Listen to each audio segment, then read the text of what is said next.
Okay, good evening, everyone. Welcome to our first scheduled Board of Estimate Taxation meeting for fiscal calendar term 2014-15. I'd like to start with a salute to the flag for us. I pledge allegiance to the flag of the United States of America and to the republic for which it stands, one nation, under God, indivisible, with liberty and justice for all. Welcome, everyone. Thank you for being here. Before I start the routine applications, a couple announcements. Sorry for the snow. Mother Nature threw us a curve. Peter, thanks for helping us with the rooms. I know all the rooms in Town Hall tonight are booked at 8 o'clock, so we sort of have a timeline. And with that, I would say, I didn't have Elaine's help today on a couple things. I think I have the seating assignment right, so we're in good shape that way. And we'll proceed on, and again, welcome everyone. At this time, I would call on the clerk, Mr. Bill Drake, for item number 2 on the agenda for tonight, routine applications. I'd like to place before us 3 routine applications, and I'll read them briefly all together. The first one is CC number 1 in the category of conservation, $8,757, which is an additional appropriation, an SEP grant associated with title restoration. The second one is ED4 from the Board of Education, a $10,000 item, approval to use building and construction materials. And the third one, ED5, again for the Board of Education, an $11,000 item, approval to use teaching supplies and travel expenses. We have the 3 routine applications moved. Do I have a second? Seconded. Seconded by Mr. Raymer. Discussion. Excuse me, Mr. Chairman. Mr. Goldberg. Is it going to be the policy going forward that there will be no participation by the other 8 BET members during the Budget Committee meeting, that no questions or interaction will be permitted? Because if that's the case, the other 8 of us can really save a lot of time. We can come to this meeting and make all of the items One second, Mr. Goldberg. Can you explain to me how that is pertinent to these 3 items that are before us right now, moved and seconded? I'm coming to that.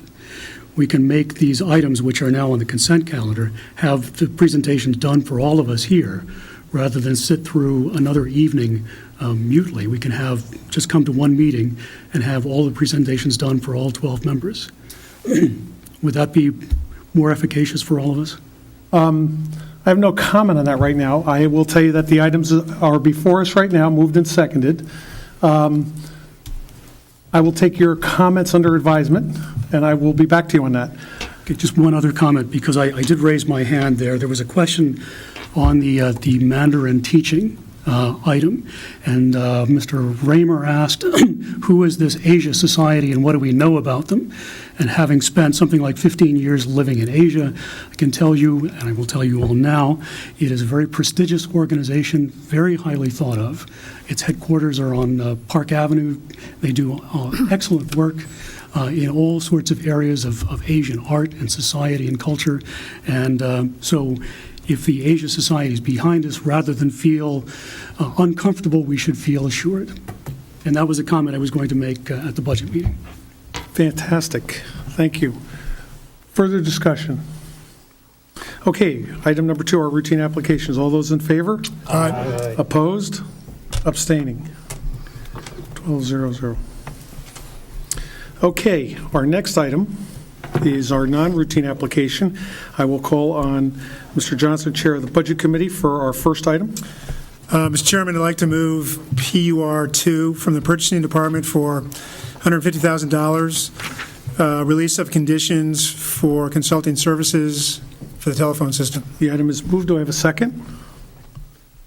Second. Seconded by Mr. Finger. Committee reports. Budget, Mr. Johnson. Mr. Chairman, the committee met representatives from the Purchasing Department. This is a release of conditions to issue an RFP for the new telephone system. We were joined by Joan Sullivan and Steve Layden, consultant for this telephone committee. They reviewed reviewed their plans to date to replace the currently outdated phone system with a voice over IP new system. There's 3,200 endpoints, meaning telephones, I guess, within the town of Greenwich, and the Board of Ed would follow about 2 years later with this system. The BET had previously voiced concerns about cloud capabilities, involvement by the town of Greenwich IT department, and compatibility with other technology within the town itself. These concerns will be addressed through that RFP process and the reviews. The RFPs, which are due in the middle of March 2014, will give the telephone committee a chance to hear from a number of the vendors and their ideas for the system, including incorporating the cloud. I would like to mention that Bob Brady, our former BET colleague, will continue on this telephone systems committee to provide us some good input. Once the RFPs are submitted, there'll be 2 months to interview and select the final vendor, and approximately 6 to 8 months to implement this. The committee voted 4-0-0 to release these conditions. No other committee took this up. Discussion on the item. Mr. Raymer. I had the concern as I reviewed the paperwork as to whether or not there was much detail being offered to the potential proposers, encouraging them to submit bids on a cloud basis. The paperwork that I reviewed left me with the impression that it was principally encouraging a purchase that would be largely hardware and software without much cloud or leasing process. This is just a request for proposals. We'll understand much better when we're doing as we start to look at the proposals themselves. But I wanted, in a candor to my colleagues, and a candor to Ms. Sullivan as well, that as we begin to look at the proposals, I'm fearful that we'll get a number of proposals all looking to, from vendors to sell us hardware and software, but not much in the way of proposals for the cloud basis. And it could easily happen to us at that point that I'll be of an opinion, maybe others will be of the opinion too, that we should be doing some more aggressive solicitation of proposals on cloud-based systems to be sure that we've given that avenue a fair shake. It's important that I say in that connection that I have absolutely no expertise in this area, and it may be that I'm having the reaction that I have because of my relative ignorance in the field, but nevertheless, that was the impression that I had as I looked at the paperwork generally. Further discussion on purchasing two? All those in favor? Aye. Opposed? Abstaining? Motion is passed, 12-0. PW2, Mr. Johnson.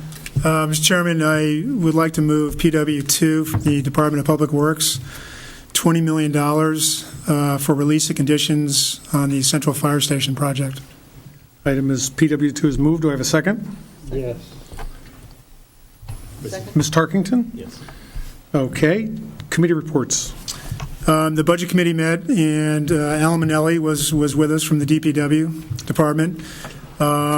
This basically was a release of conditions upon receipt and acceptance of construction bids for the project itself.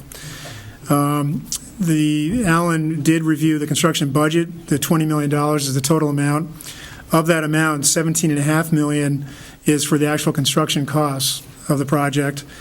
There is a 10% contingency, $1.75 million. There's $250,000 for the renewing the lease at 75 Holly Hill. There's $300,000 for the construction manager who's been involved in this project, URS. And there's $200,000 for construction administration by the architect. This makes up the $20 million. Mr. Manelli reported there were 14 bids received, and the three lowest bids were under the $17.5 million estimate for construction. The department is completing their due diligence on this low bidder, including the bonding ability. He is ready to start working on the contracts to award to this company. However, he does need funding for the full amount in order to enter into a contract.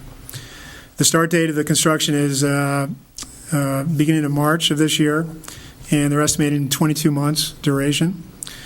The committee voted 4-0-0 to release the conditions, but added the condition that the excess of funds between the low bid and the budgeted construction costs of $17.5 million be added to the project's contingency fund. And roughly the $978,000 is the difference between the low bid and the estimate of the construction cost. If the low bidder is successfully engaged, that amount will bring our contingency total up to about 16% of the construction cost. Thank you. Discussion? I have a question for maybe Mr. Menarski can help me. The original line item, the original appropriation was for demolition. There's some unspent money there. When Roland was out of the room the other night, we could use that money. Okay. Repurpose it against the construction of the job. Okay, so there's still some demolition work that has to be finished. They're not fully done with the underground demolition, and that'll use up some of that. Weren't these different project numbers? Yes, they are different project numbers. Okay, so how are we moving from one capital project to another? You just spend against, you complete the, Almost all the large capital projects have multi-year appropriations, and it just kind of, the way it's been looked at, we just kind of spend through the monies. It's the same thing with MISA. MISA, all the large projects have multi-year appropriations. You remember where the 17 million was MISA, then there was 12 million, and then there was 9.6 or et cetera. And the way it works is that as you use up the prior monies, you dip into the second piece of the phases. Are you looking for more demolition money? No, I'm actually looking to, I believe in the MISA case, we've always had one project number and we've had additional appropriations. I believe with Central Firehouse, we did the demolition under one project, the building under another. Actually, in the case of MISA, there are a number of projects, and for their benefit, we moved all the project dollars into one line because they were having trouble with their purchase orders and things like that. So even though there's probably 5 or 6 different appropriations for MISA, it all got rolled into one number for them. Okay.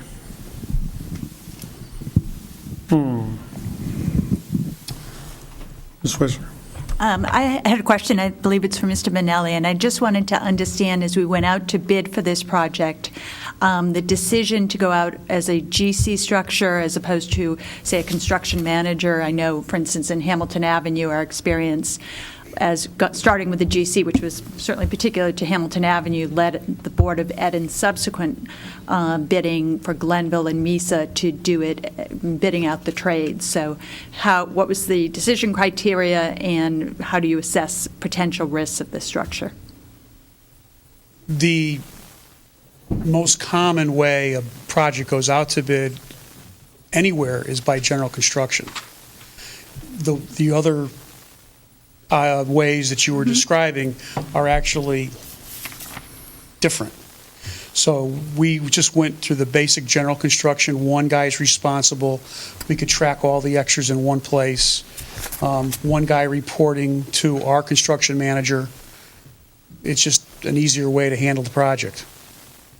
And I guess just to follow up with Hamilton Avenue, clearly working with, turned out a general contractor where we had problems with, we ended up sort of not being able to move forward with that project because of the fact is there a risk? I can't answer that. Okay, all right, thank you. We built the police station. Every project that I've ever completed here at the town has been with a general contractor. I haven't used any other format. All right, thank you. Further discussion? Okay. All those in favor of PW2? Aye. Opposed? Abstaining? 12-0-0. PW3, Mr. Johnson. Mr. Chairman, I'd like to move PW3 from the Department of Public Works for $100,000 for release of conditions for the Seton House demolition. Item has been moved. Do I have a second? Second. Seconded by Mr. Finger. Committee reports?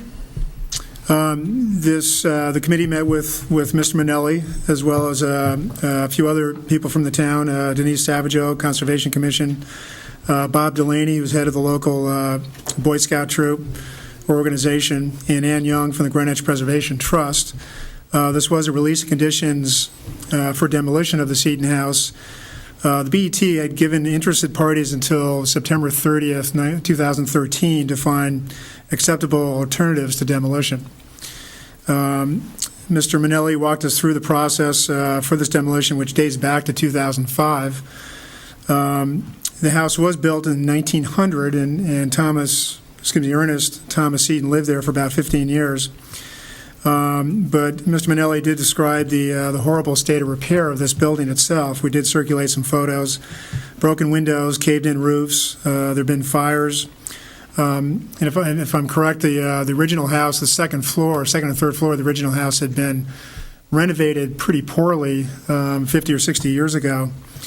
Basically, the police have been called on a very frequent basis due to disturbances and vandalism. Last spring, the BET gave this condition of 6 months. There were no interested parties that came forward with alternative plans or funding for alternative uses. After much discussion with those present within the Budget Committee and their guests, it was determined the best recommendation was to demolish the structure with sensitivity to the historic nature of the site and the surrounding property. The committee voted 4-0-0 to release the funds with the condition that, and there's two conditions, a historically sensitive demolition plan be developed and implemented, and number two, all necessary approvals be obtained under the municipal improvement guidelines of our town charter. No other committees? Discussion? Mr. Raymer? Yeah, I just want to be clear that when you say all necessary municipal improvement, it was an issue that I had raised, and there was some dialogue back and forth between me and Al Manelli. And my comments to Mr. Manelli were short of my wanting to say to him that municipal improvement status is required. And actually, the condition that I proposed that we voted on as a budget committee was that they would obtain any municipal improvement that was actually required. And if you look back at Section 99C, subsection A2, it talks about municipal improvement being required for any abandonment of a public building. And I see an arguability in there in the sense that the building may have been abandoned a very long time ago, and abandonment is not the same as the demolition. Or maybe that's wrong. Maybe a demolition is what the charter means when it talks about an abandonment. I wasn't perfectly clear. And so the suggestion that I made to Mr. Manelli, the suggestion I would persist with tonight, would be that Mr. Manelli seek the advice of the town attorney's office, and if the opinion is that municipal improvement approval is required, then to please obtain it. But I don't think it was the view of the Budget Committee to insist that it is required. We just felt, I think the consensus was that we felt that there was an issue there that Mr. Manelli should take care to satisfy so you don't fail to do something that we're supposed to do. Further discussion? Okay. Excuse me, Mr. Chairman, just want to make sure that the terminology we're using is that historical demolition that the Boy Scouts and the Preservation Society were looking for. Am I correct on that? If I can address that? By historically sensitive demolition, what we were brought to understand by the different people who showed up and Alan Manelli was basically leaving the foundation of the house itself, which would then go as part of the entire site, which has a very important part of history.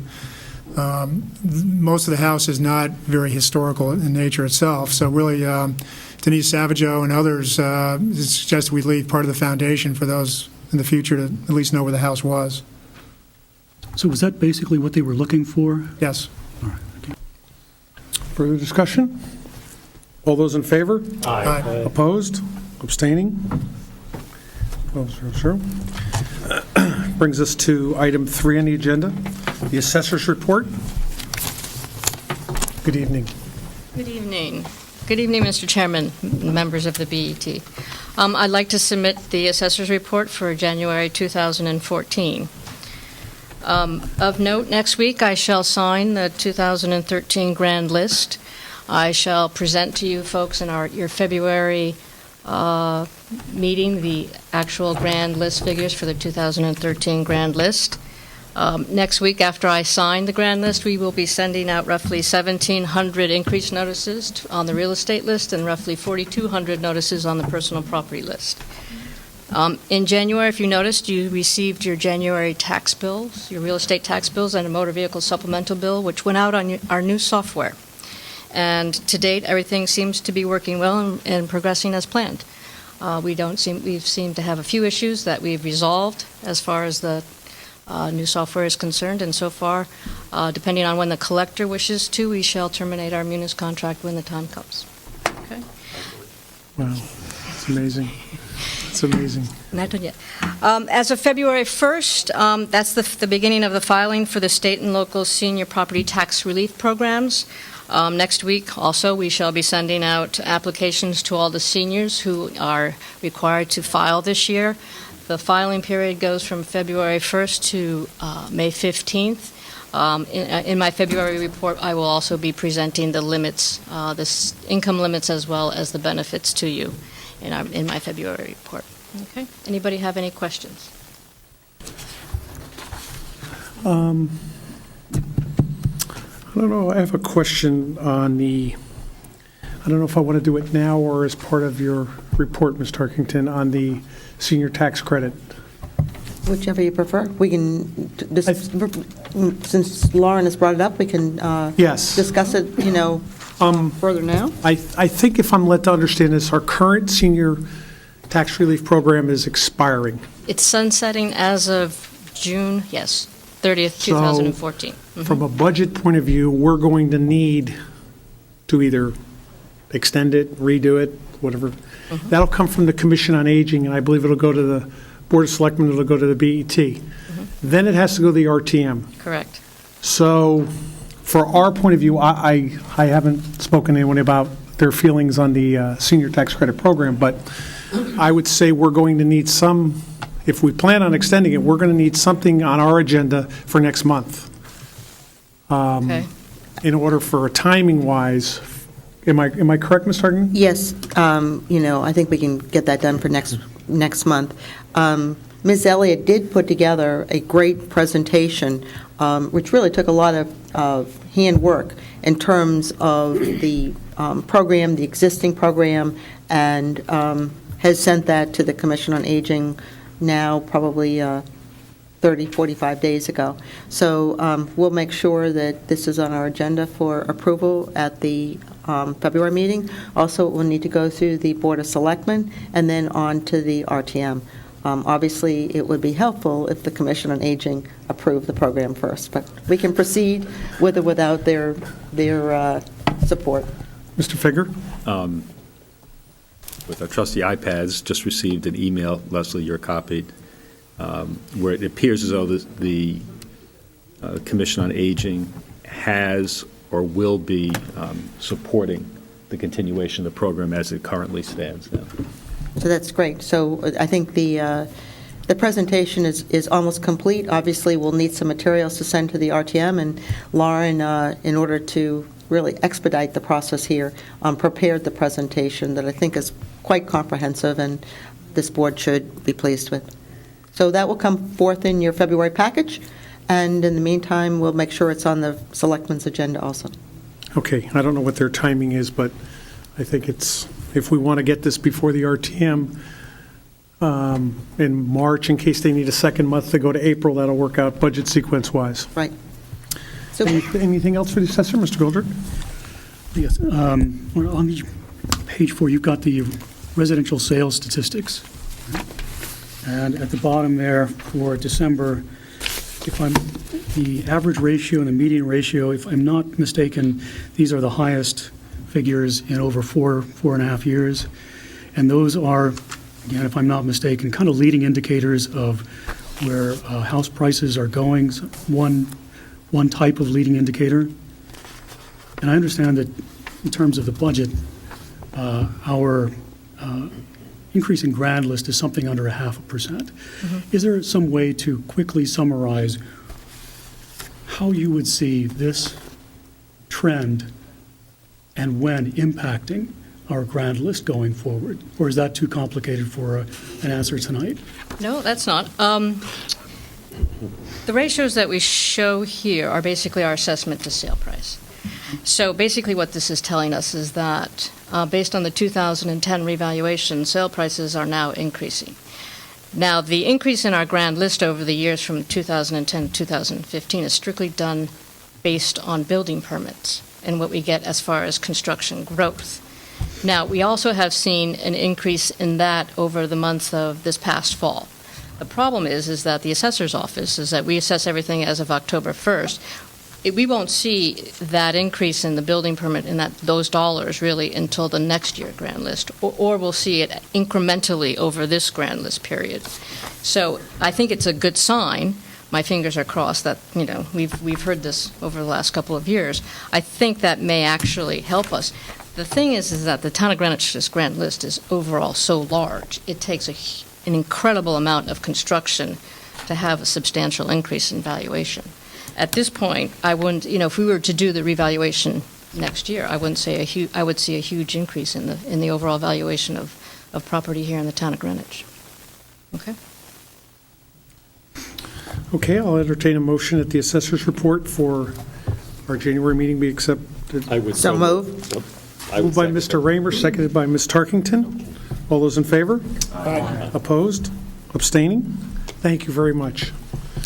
Controller's report, Mr. Medarski. Good evening, Mr. Chairman, BET members. You have a copy of the Controller's report. I'll start out with a couple comments. Starting out with page 1, the capital project and financing. We had a very good month in January. We had the credit rating reviews the week of the 6th. The AAAs were confirmed or reaffirmed for all three. And last week we went to market, and for the bands, which is the one-year notes, we had the lowest rate ever. Slightly lower, we did have one which was in the 13 basis points area, but this is the lowest. And amazingly, the Morgan Stanley and JP Morgan tied with 6 decimal points, under the advice of the Robinson and Cole. No collusion there, right? We had to offer to the two of them a split. We called Morgan Stanley first, and they refused. They wanted all or nothing. We called JP Morgan second. They were willing to split, and then we told them that Morgan Stanley already told us that we couldn't. So we told them both that we have to pull a name out of the hat. We put the two names in the hat, and I pulled out the winner was Morgan Stanley. So the young lady who took the gamble of all or nothing got the whole $85 million instead of $45. And then the second piece was the $45 million.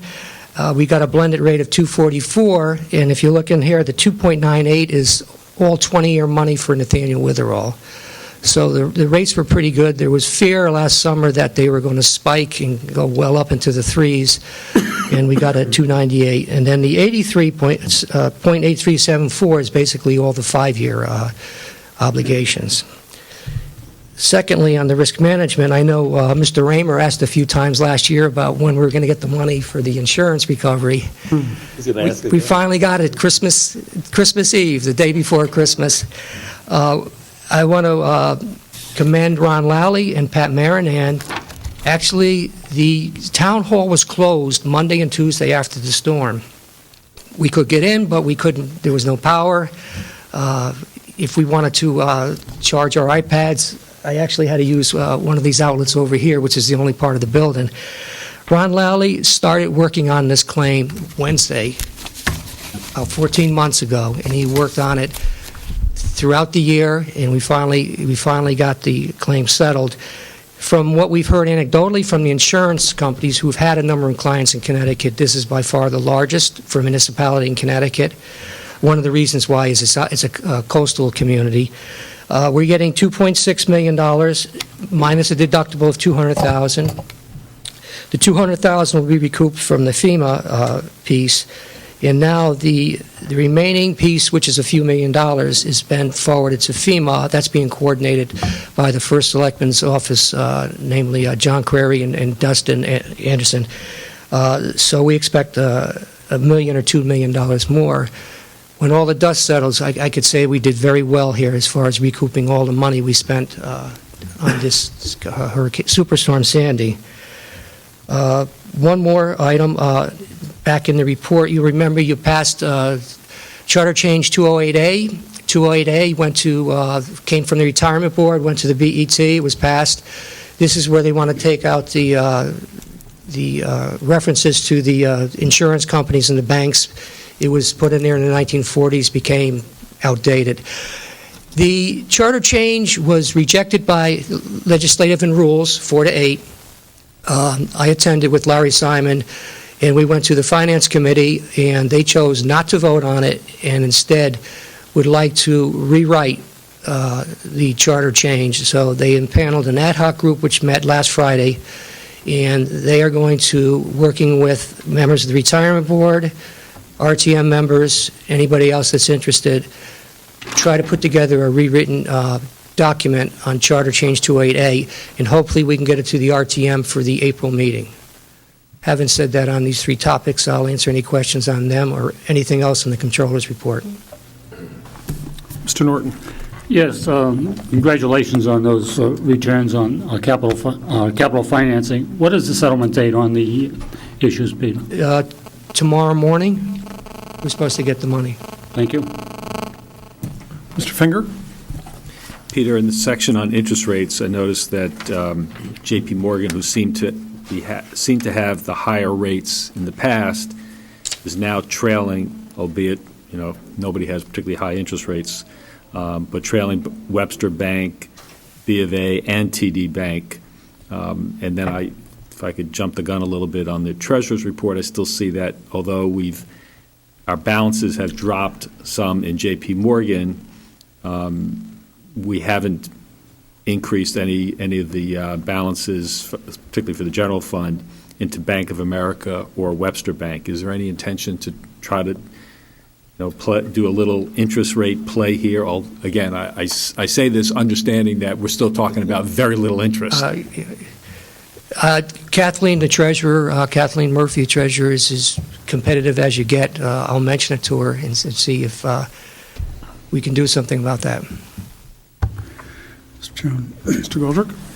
I did attend that meeting of the ad hoc committee of the RTM Finance Committee on Friday, and they were asking a number of questions. They've decided to look into the issue from a number of angles, and I think they raised very interesting questions, very valid questions, and I applaud them for doing their due diligence on this and looking into it more deeply.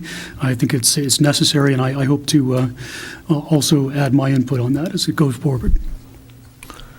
Just a quick comment. I do want to thank everybody who went to the with the credit rating agency meetings, and I actually, Mr. Goldrick, I thank you for going to that meeting as well. I think this actually stemmed from retirement. It's been through us, and I think it's going to be interesting to see what their take is going to be, the special committee on this, and I know you'll be fully involved through this. And the charter change. Yeah. Yes. Okay, motion to accept the controller's report. So moved. Second. Moved by Mr. Norton, seconded by Ms. Tarkington. All those in favor? Aye. Opposed? Abstaining? Item number 5. Move to accept. I have a motion to accept the treasurer's report. Do I have a second? Second. Seconded by Mr. Finger. Moved by Mr. Norton. Discussion? All those in favor? Aye. Opposed? Abstaining? Okay, let me just flip some pages here. Give me a second here.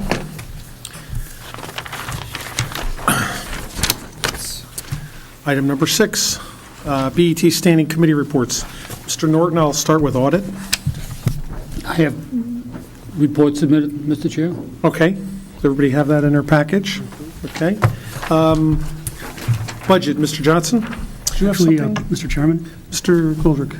on audit, Yes.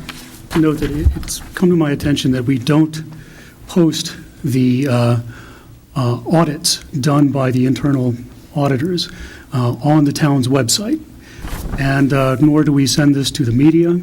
And I think these are very important reports. They give important insights into how our government works. And I think I'm surprised to find that we didn't do that. I think we should have a page on the town's website where anyone can go and look at these audits and what was concluded and what information they have in there going back over the last few years. Have I got that right, Mr. Monarski? We don't have the... You're correct. There was, in the 10 years I've been here, there's only been one request to put an audit on the website, and I didn't recall it. Ron Lowley reminded me of it. It had to do with about a 7 or 8 year old audit of the marina. As far as Sean's comments, we don't have any issue. The protocol is, it's vetted, it stays in draft form, nobody sees it until it gets to the audit committee. In other words, the auditee in the BET audit committee. When I say nobody, I mean it doesn't get distributed to the press or anybody on the outside. When it's accepted by the audit committee, our protocol is to send it to all the members of the BET. If you wish, we could very easily put it on the website. We do have sections for all sections of the finance department, whether it's risk management, controller, budget. If you wish, we could very simply put all of them internal audits on the website with a qualification as to there are works that the risk manager and internal auditor do that may not merit being put on the website, but we'll take the direction of the BET, the chair, at the suggestion of Sean, Mr. Goldrick. So, Do I need to make a motion for that, or? can I ask a question first? Mr. Raymer, Yes. I'm all ears. We've never had this come up before, and you're hearing 10 years that we've never had that. Do you have an opinion on this? I mean, is there anything in an audit report with any personal names or anything? Would there be a reason we wouldn't?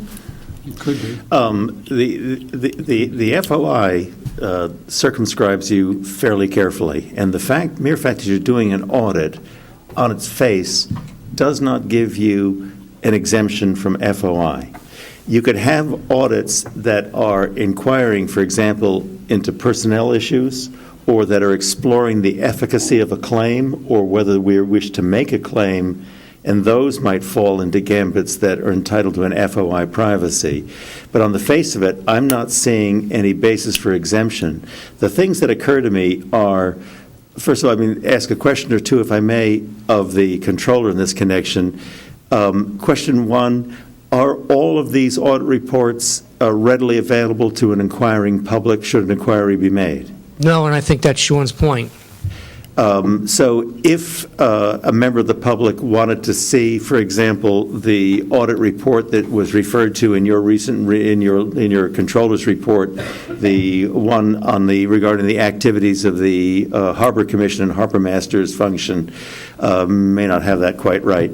If a member of the public inquires, where would they go and where would they see it, and could they see it? They would usually come through my office and me personally.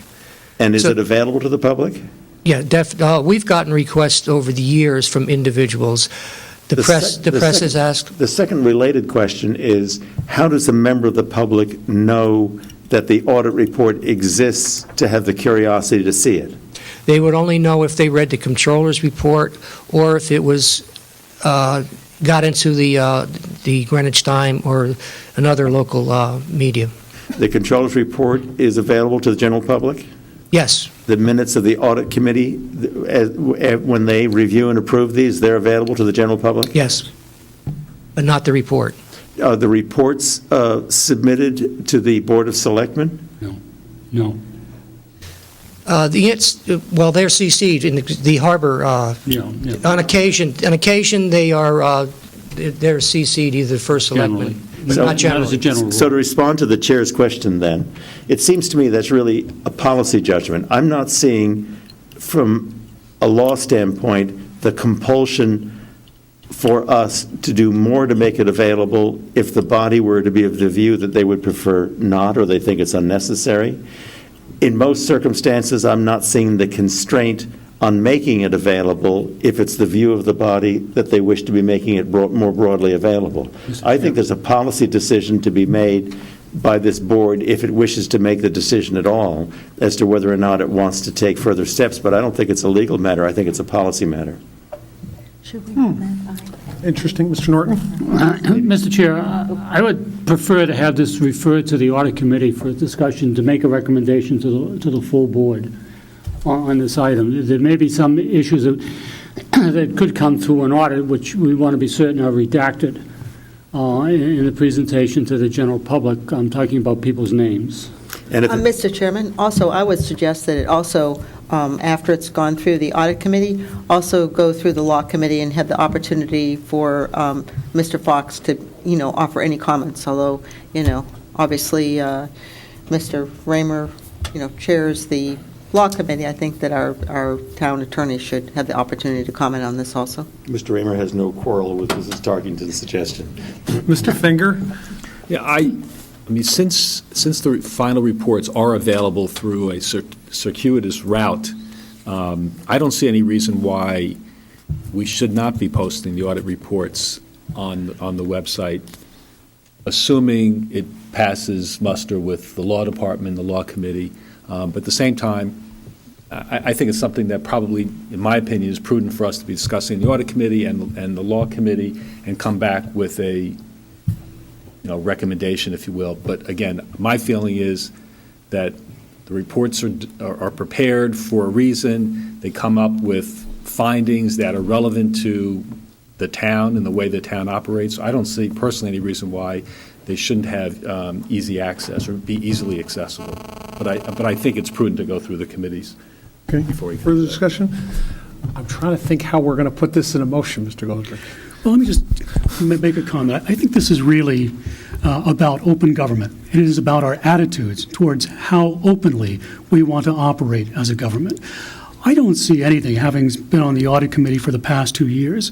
Those are all a matter of public record.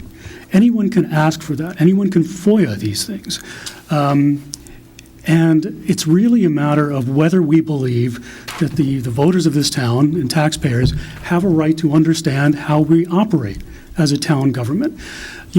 I hear this sort of reactive, well, we should go to this committee, we should look at this and so on, but it's public record.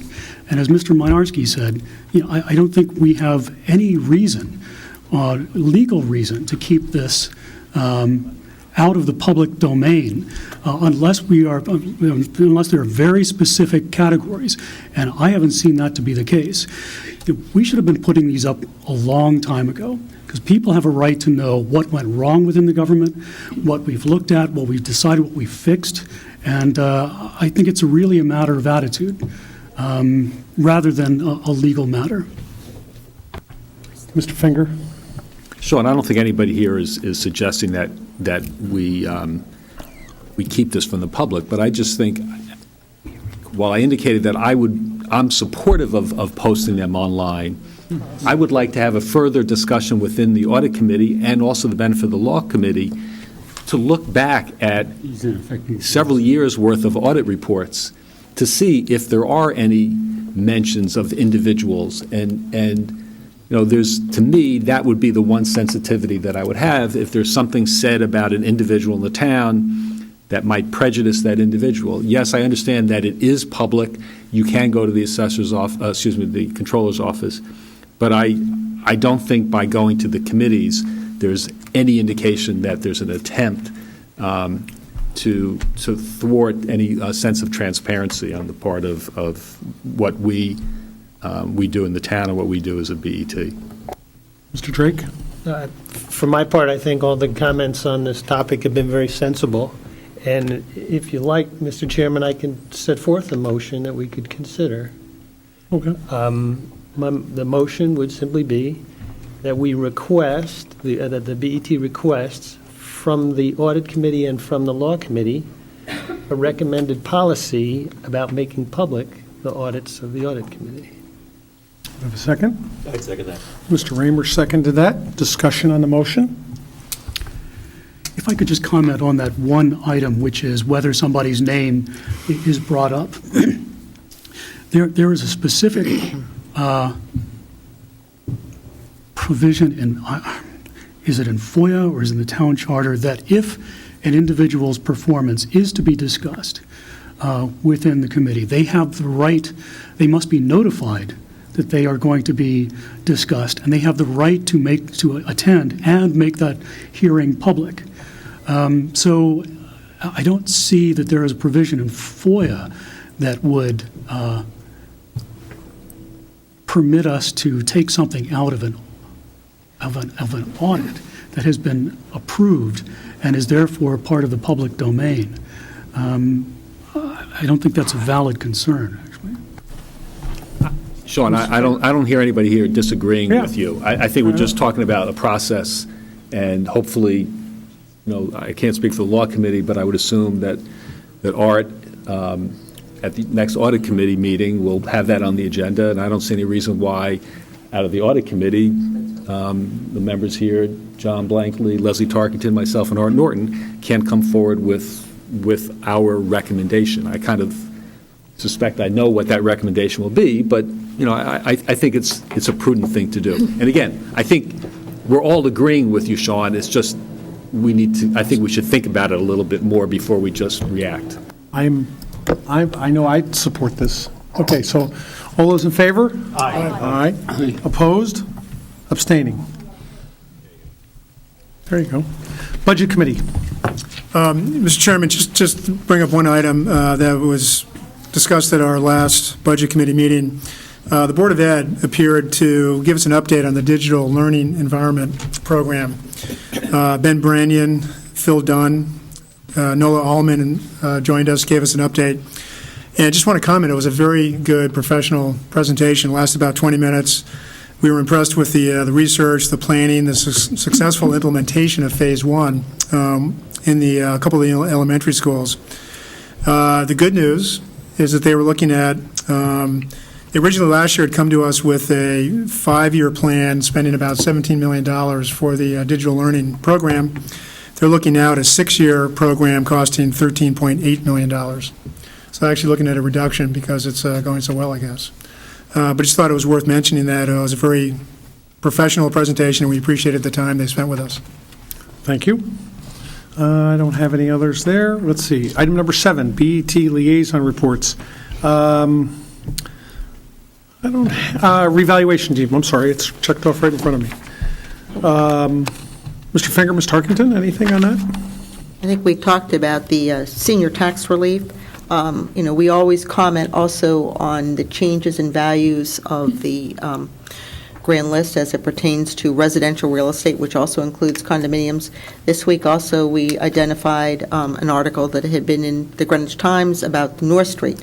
North Street actually has 7 different neighborhoods. So, the assessor's office looked at that, and we did have a change to one of the numbers, but more or less, while Mr. Goldrick brought up the improvement in the ratios over this period of time of our graph, North Street, during the period since the last reval, has only been increasing in value about half, whether you're talking about the median or the mean of what other parts of town. So I think the message here is we do have a revaluation coming up October 1st, 2015.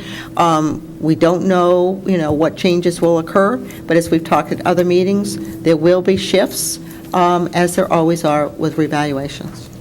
So we continue, the assessor's office continues to do preliminary work, working with planning and zoning and other departments to understand the regulations, how they impact residential areas and so forth. That work will continue before they request their RFP.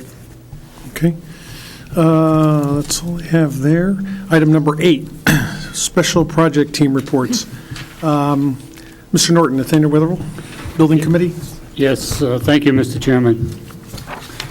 The Building Committee for Nathaniel Witherell had an extended meeting yesterday, beginning actually at 7:30, and I think we finally adjourned at something like 2:30 in the afternoon.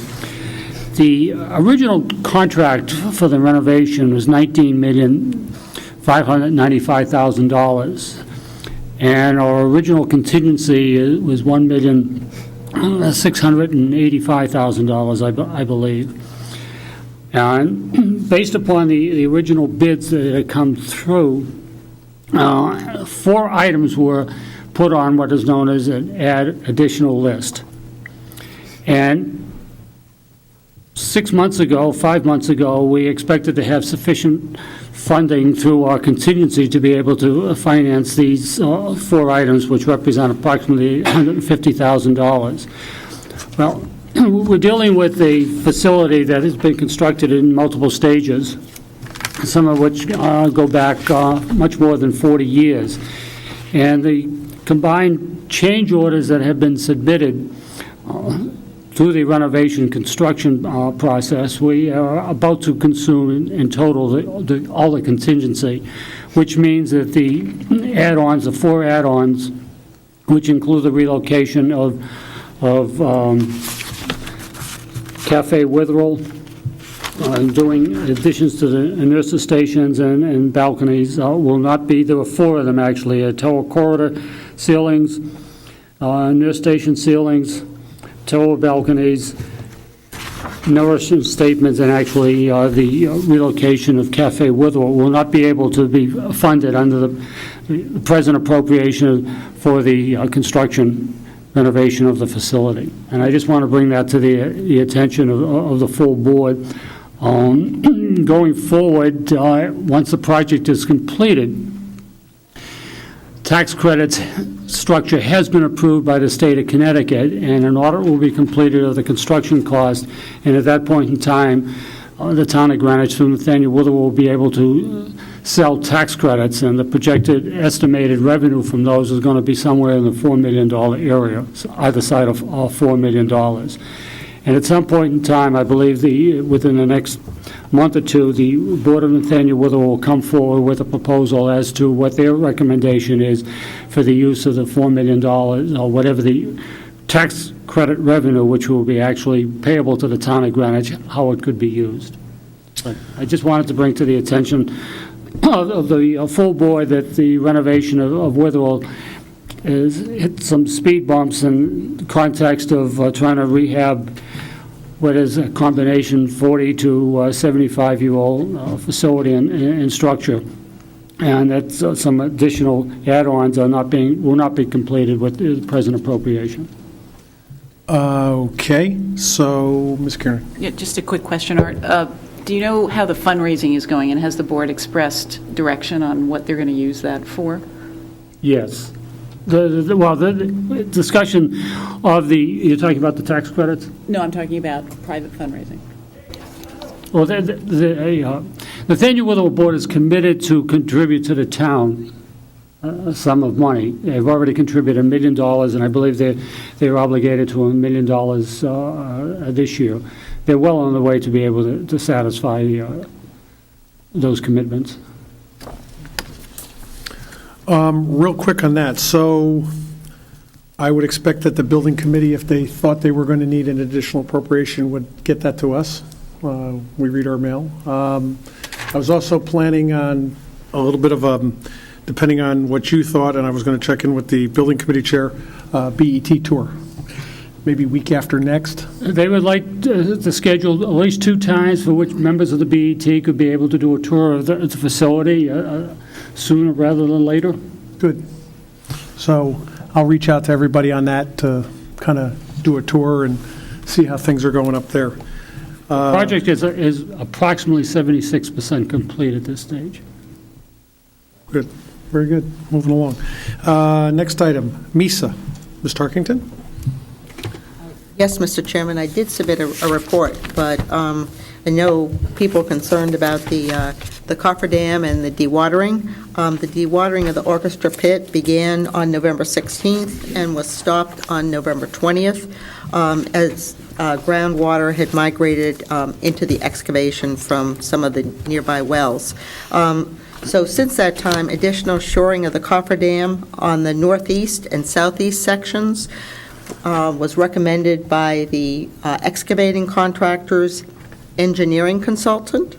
And again, AMAC, which is the excavation contractor, under its contract is responsible for the design and the installation of the containment system to enable it to excavate and dewater the orchestra pit without migration of water from the adjacent wells and areas.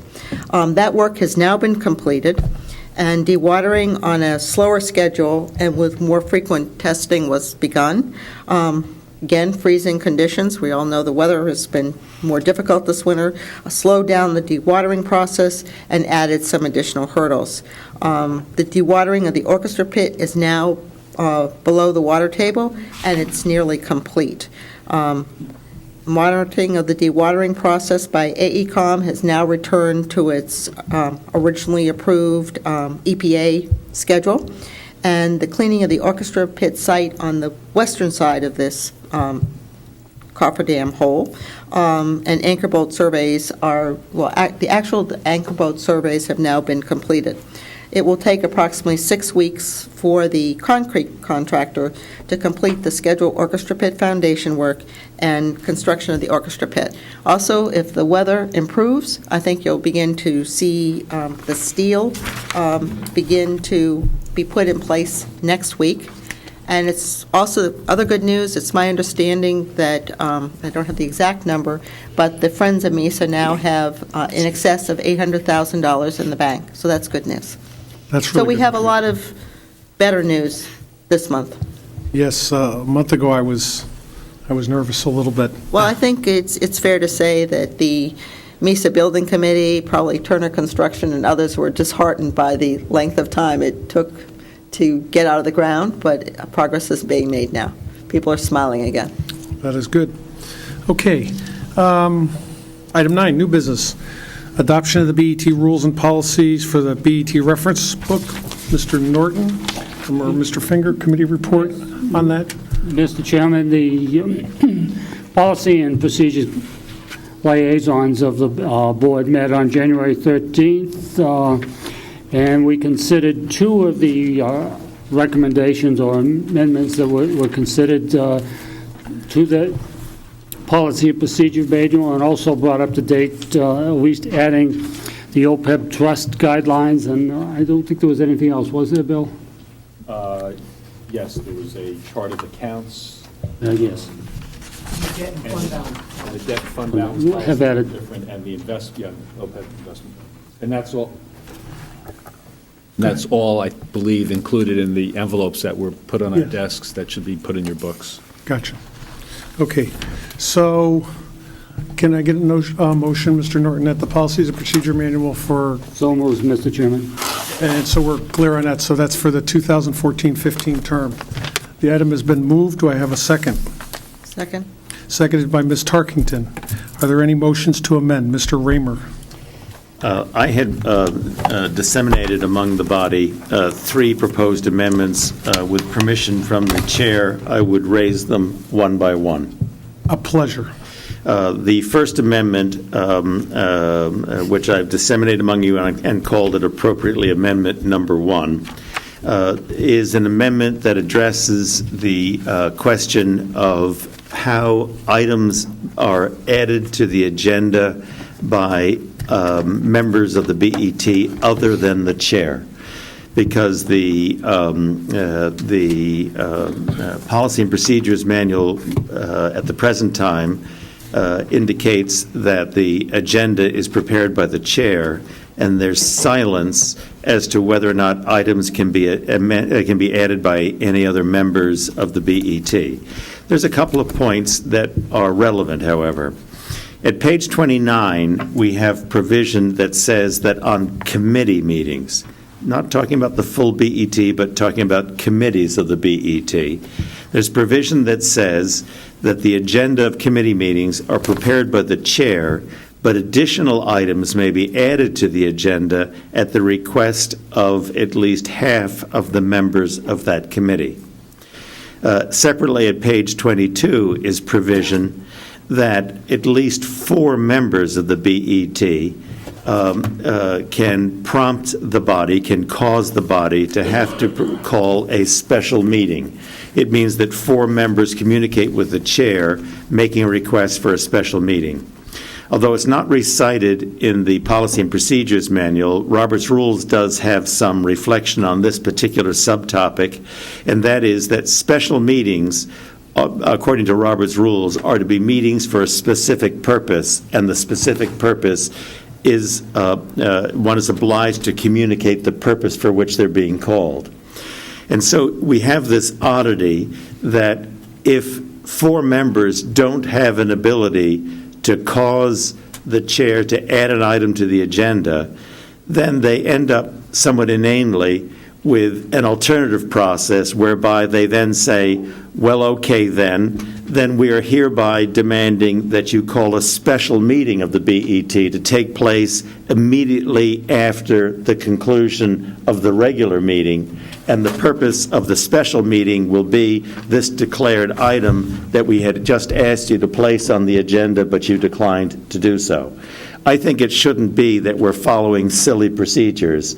And I think out of simple fairness, it's right and appropriate that if there's a subject that at least 4 members of the BET think should be aired, there should be public notice on an agenda that this item is going to be discussed, and this item should be added to the agenda.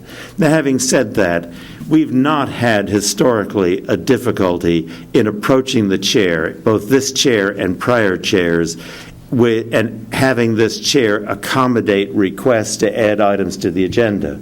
So I'm not making this amendment out of a sense of grievance that have been bruised by the unwillingness of chairs to do it. I just don't wish to be endorsing a policy and procedures manual that has something in it which, in my humble opinion anyway, is just plain wrong. And therefore, I'm asking that this amendment that I've set out in amendment number 1 be made. It's an amendment which says that at page 22, not age 22, but page 22, sorry, typographical errors, a long time since I've been at age 22, I can tell you. Additional items may be added to the proposed agenda of a BET meeting at the request of at least 4 members of the BET, communicated to the chair at least 48 hours in advance of the meeting. Thank you, Mr. Chairman. So I have an item that's been moved by Mr. Raymer, seconded by, Second. yes, Mr. Finger, I think, called it first. Okay, discussion on the item. Mr. Chairman? Mr. Norton? Mr. Chairman, I'd like to address this issue because I have a great deal of concern about this issue. A quorum of this board is 7 members, and we could have a regular or a special meeting that has been duly noted and called to order, in which there's only a quorum of the board in attendance. And if 4 members of the board would be able then to add an item to the agenda, they may represent a minority, both of the board and the issue that's being proposed to them, and be able to then proceed to have the item pass on a 4-3 vote. And I think that this is a very dangerous proposal because it creates the environment in which we could change our debt policy with a vote of 4 at a meeting in which only a quorum is attending at the meeting of the BET. Thank you. Further discussion? Mr. Finger? If I can speak to that point, in my 8 years on the BET, I don't recall us ever having a meeting where it was scheduled without knowing that at least 10, 11, or 12 members were going to be available. So the possibility that we could have a meeting with only 7 members, a quorum, while yes, it can possibly happen, the likelihood is slim at best. But notwithstanding that, I'd point out, as Mr. Raymer pointed out, in our policies and procedures, the concern that you have is already apparent, because 4 members can call a special meeting. And while I'll use your example, the debt policy, which I don't think any of us would do that, although we probably would like to. I don't think we would do that. 4 members could call a special meeting, and if 7 members show up, that's a quorum, and the debt policy could be changed by virtue of that special meeting. Again, not the intention, but using your example, Art, that could happen under our policies and procedures by virtue of the special meeting. And Jeff pointed that out. So all he's saying is basically, let's do away with that opportunity under a special meeting and just put it in an agenda item. The likelihood of there being only 7 members at a regular meeting is, as I said, very slim. So I think your concern is possible, but the likelihood is extremely remote. I would support, again, and so without surprise, I would support the Further discussion? I just think that Go ahead, Mr. Effin, I'm sorry. I just think that this is a better way to open and participatory government, and that we should encourage it, and I would support it. So, okay, discussion? Let me, I'm sorry, I'll just add that it is very standard practice in corporate governance and nonprofit governance to have that opportunity for 4 or 6, if it's a 12-member body, to bring forward an agenda item, as Mr. Raymer has proposed. further discussion? Let me just chime in for a second on sort of how things really are, what we've experienced recently. And although I understand this, let me explain the agenda. The agenda has to be posted 24 hours prior to our meeting as FOI requirements. Our agenda basically is laid out. We follow Robert's rules, we follow our policies and procedures. Here's the issue I have with anything like this. As a committee chair, a chairman's role, a caucus leader, I think we all have an obligation to make sure material is disseminated. I think that's just absolutely, we should all have an outcry for material, make sure we're prepared before we take up any item. So it was 2 months ago, walked through that door over there, and I was asked by the minority caucus leader, I says, I'd like to put an item on the agenda. I didn't know what it was. I said, sure, we have a procedure for that. I supported the motion, didn't know what it was. It was an interesting item, by the way. But when that item did come up, the first thing, we voted to it, and you could see we were in a situation where we had an item before us without any homework, so I'll use that term, being done. We later then took our next procedural, which is part of Robert's Rules, and I think we had a motion to postpone the item till our next meeting. I think that passed unanimously. I think the motion to add an item to the agenda was passed 12-0. I think we were all in favor of that. I'm pretty sure that was the vote on that. So there was no vote on that. We weren't adding an item to the agenda. It was an item under new business. Under new business. So, but a member under our current rules and under current Robert's Rules, under new business, can pop up at any meeting and say, I'd like to add an item to our agenda.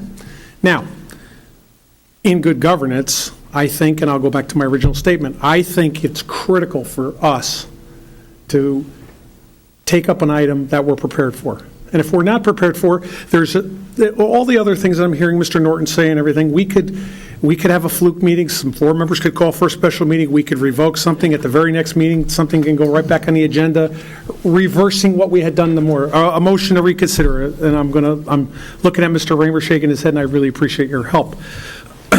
So my point is, we have an obligation also to our internal team. So whether it's the controller, a department head, most likely stuff like this to me might be more policy-based than nuts and bolts, but I think we have that obligation too. So that's sort of my feeling on this. I think we already have lots of things where members can get items on the agenda. I appreciate your compliments. I don't think we've ever had this in my 10 and a half years on the board, whatever it is, where we wouldn't honor that. I've never seen that as an issue, and I don't think we've had that as an issue. I think the only question is when an item goes on the agenda. Sometimes, there could be the question of, and I have had this experience where I'm working with a department head, I'm saying, look, here's our agenda. It might be better 1 month later. But no ill intent, it's just, we're just have a big agenda. So that's just my take on it. Further discussion, Mr. Raymer. In just a few points. Under Robert's Rules, one can add an item to an agenda which was not previously noticed on the agenda, but it requires a 2/3 vote. That means for those of us who serve loyally as the loyal opposition in a Democratic caucus, we're fundamentally in the position of having to get permission from at least 2 Republicans to be able to have a matter see the light of day. And that for us is affronting. We bring a matter forward by bringing it under new business, which is the right of every member of a body. But now we begin to have a slant on the freedom of information requirements where the public has been denied something. So if you recall, when the item you're referring to, which was a proposal for charter change made by Mr. Finger, we actually made both motions. we brought the item forward, seconded under new business, and then concerned that the public would be denied an opportunity to have advance notice and listen in. We then made a motion immediately to move it to the next meeting. The result of that would be that it was, by Robert's rules, it would necessarily appear on the agenda for the next meeting and be heard with plenty of advance notice. Next, on your concerns here, which I think are rightful concerns, that there be a proper package available to the members, and indeed a proper package available to the public at large, I'm not wedded to the 48-hour notice. I was merely reasoning that if FOI requires a posting one day before, that I thought simple courtesy to the chairman would be that I ought to be making the request of the chairman at least one day more than that. But the chairman actually has brought something to light, and that is that our faithful servant, Elaine Brown, actually prepares the package somewhat earlier than that. And I would have no objection to amending my proposed amendment to provide for further time so that any materials that were to go into a package would be, in fact, the request would be made and materials submitted in time to meet the typical standards that Elaine Brown needs to get a proper package out. I'm not trying to get matters before the body in such a way that there's not proper scrutiny of them or deficient materials. I picked 4 people because it makes it exactly parallel to my achieving exactly the same result by demanding a special meeting, which just seems silly to my mind. And I thought, rather than persist with things that are silly in our policy and procedures manual, or rather to be deft and cute with you with matters being brought up as new business, let's deal with each other eyeball to eyeball as gentlemen, and we'll raise with you items on the agenda. We'll have a full and proper hearing. If we're voted down at that point, I will take that vote with the usual good grace that I have experienced many times before. But things ought to see the light of day. The public ought to have a chance to know that they're being debated. Members ought to have the obligation to cast their votes and defend them publicly. And that's the way to run an important body like this BET. So this body's been run like this for, I'm not sure how long this has been, but I haven't, it hasn't really been demonstrated, but I will take one point. You made a comment, and I just want to make sure it's very clear, because you made the comment that someone of the minority caucus would have to befriend 2 people in the Republican to get that 2/3 vote. Why would that not be the reciprocal?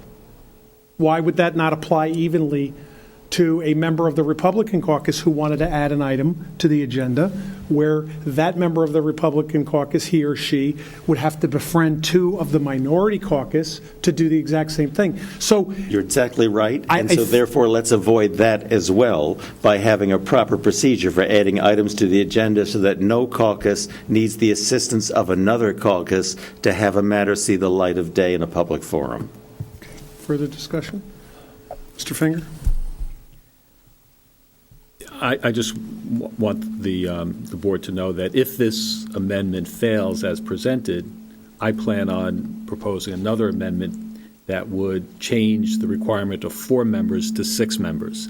And the reason why I would do that is I think it's just plain foolish to have a situation where the committees operate in a more prudent, objective, non-biased, nonpartisan way than the way this entire 12-member body works. Again, as was pointed out by Jeff, on page 29 of the Policies and Procedures, and I'll read it, under meeting process for BET committees, the chairman of the committee sets the agenda. He, she may do this in consultation with members of the committee and or with professional staff or as he, she sees fit, and subject to inclusion of additional items to the agendas upon the request of at least 1/2 of the members of the committee. So let's take politics out of it, which, the newspapers want to make it political. We're talking about, befriending 2 members of the other caucus. Let's just be reasonable.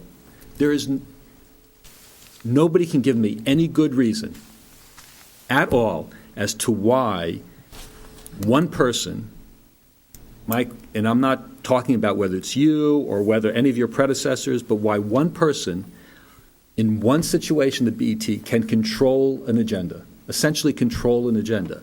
Why can't four of us, if not four, six of us, do what we can do on committees? Ask that another item be added to the agenda, and, whether it's 48 hours, 72 hours, whatever it is, just put it on the agenda. A majority party shouldn't be concerned about something being passed that they don't want, and therefore finding a way to keep it off an agenda. And I'm not suggesting you're doing that, but that is a possibility. The majority party still has the tie-breaking vote. This is just an opportunity to have an issue aired in the open air, in the full light, total transparency, giving the public advance notice. It makes no sense, Mike. It makes no sense. And any of my colleagues who would vote against it, I would ask you to consider not politics here, but just reasonable governance of a board. It just doesn't make sense. Further discussion? Okay, so the original motion is what Jeff has here in front of us, Amendment 1. We need to vote that item up or down, then I will entertain a motion from Mr. Finger for another amendment. So, on item, I'm going to call it Amendment 1. All those in favor? Aye. Opposed? No. Opposed. I'm sorry, so you can do a hand vote, is that what we're doing? All the ayes, please. In favor of the In amendment? favor of 1, 2, 3, 4, 5, 6. All those opposed? 1, 2, 3, 4, 5, 6. That item has failed. Mr. Finger, I will recognize you now for your... I'd like to make a motion in that same page 22 that would read, additional items may be added to the proposed agenda of the BET meeting at the request of at least 6 members, or let me change that to at least 1/2 of the members of the BET, communicated to the chair at least 72 hours in advance of the meeting. I would second that motion. Item has been moved and second. Discussion on the item? All those in favor, signify by saying aye. 1, 2, 3, 4, 5. I'm sorry, I'm going to call hands. All those against, please raise your hand. 6-6, that motion has failed. Okay, Mr. Raymer, I would like to call you for Amendment 2, if you would. Yes. I have a second amendment, which I've also distributed to the body. For the sake of people present, maybe I should have read the other one earlier in the process. Let me read this one now. I wish to insert at the top of page 26 a provision that reads as follows. Each caucus shall have the prerogative to select its own representatives to serve as its committee members, working group representatives, and liaisons. By way of, I'm sorry, I can't offer discussion until there's been a second, but at the appropriate time, I'll... We did it that way last time. I have a motion from Mr. Raymer, seconded by Ms. Kiernan. Discussion now, Mr. Raymer, thank you. Sorry, and That's okay. my apologies for That's okay. treading on proper procedure with the previous item. No, that's fine. It is appropriate for me to point out some contrary provisions that presently appear, first of all, in the current policy and procedures manual as is being proposed. And that is most particularly that presently, the way it reads, the BET chair, which means Mr. Mason, would select the committee members, the working group representatives, and the liaisons on behalf of both parties, quote, in consultation with the designated representative of the minority party, and also, quote, in consultation with the minority caucus leader, and also, quote, after discussion with affected members and giving consideration to any preferences expressed. Respectfully, there's a few observations I wish to make.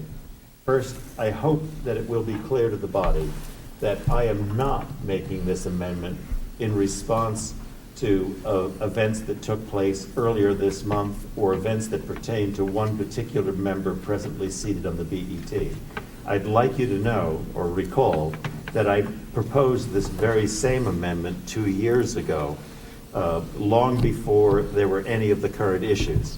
So I want to be sure that you know that this is not personal. This is simply a question of a gnawing intellectual honesty of what seems to me to be fair and appropriate in a democratic body. It is my belief that We have worked together well as grown-ups. We have had balanced boards. I recognize that there's a limit on the balanced board in the sense that ultimately at the BET, as we have seen on the vote of the first item, there's a necessity for a majority, and I have a chair picked by the majority caucus who has a tie-breaking vote.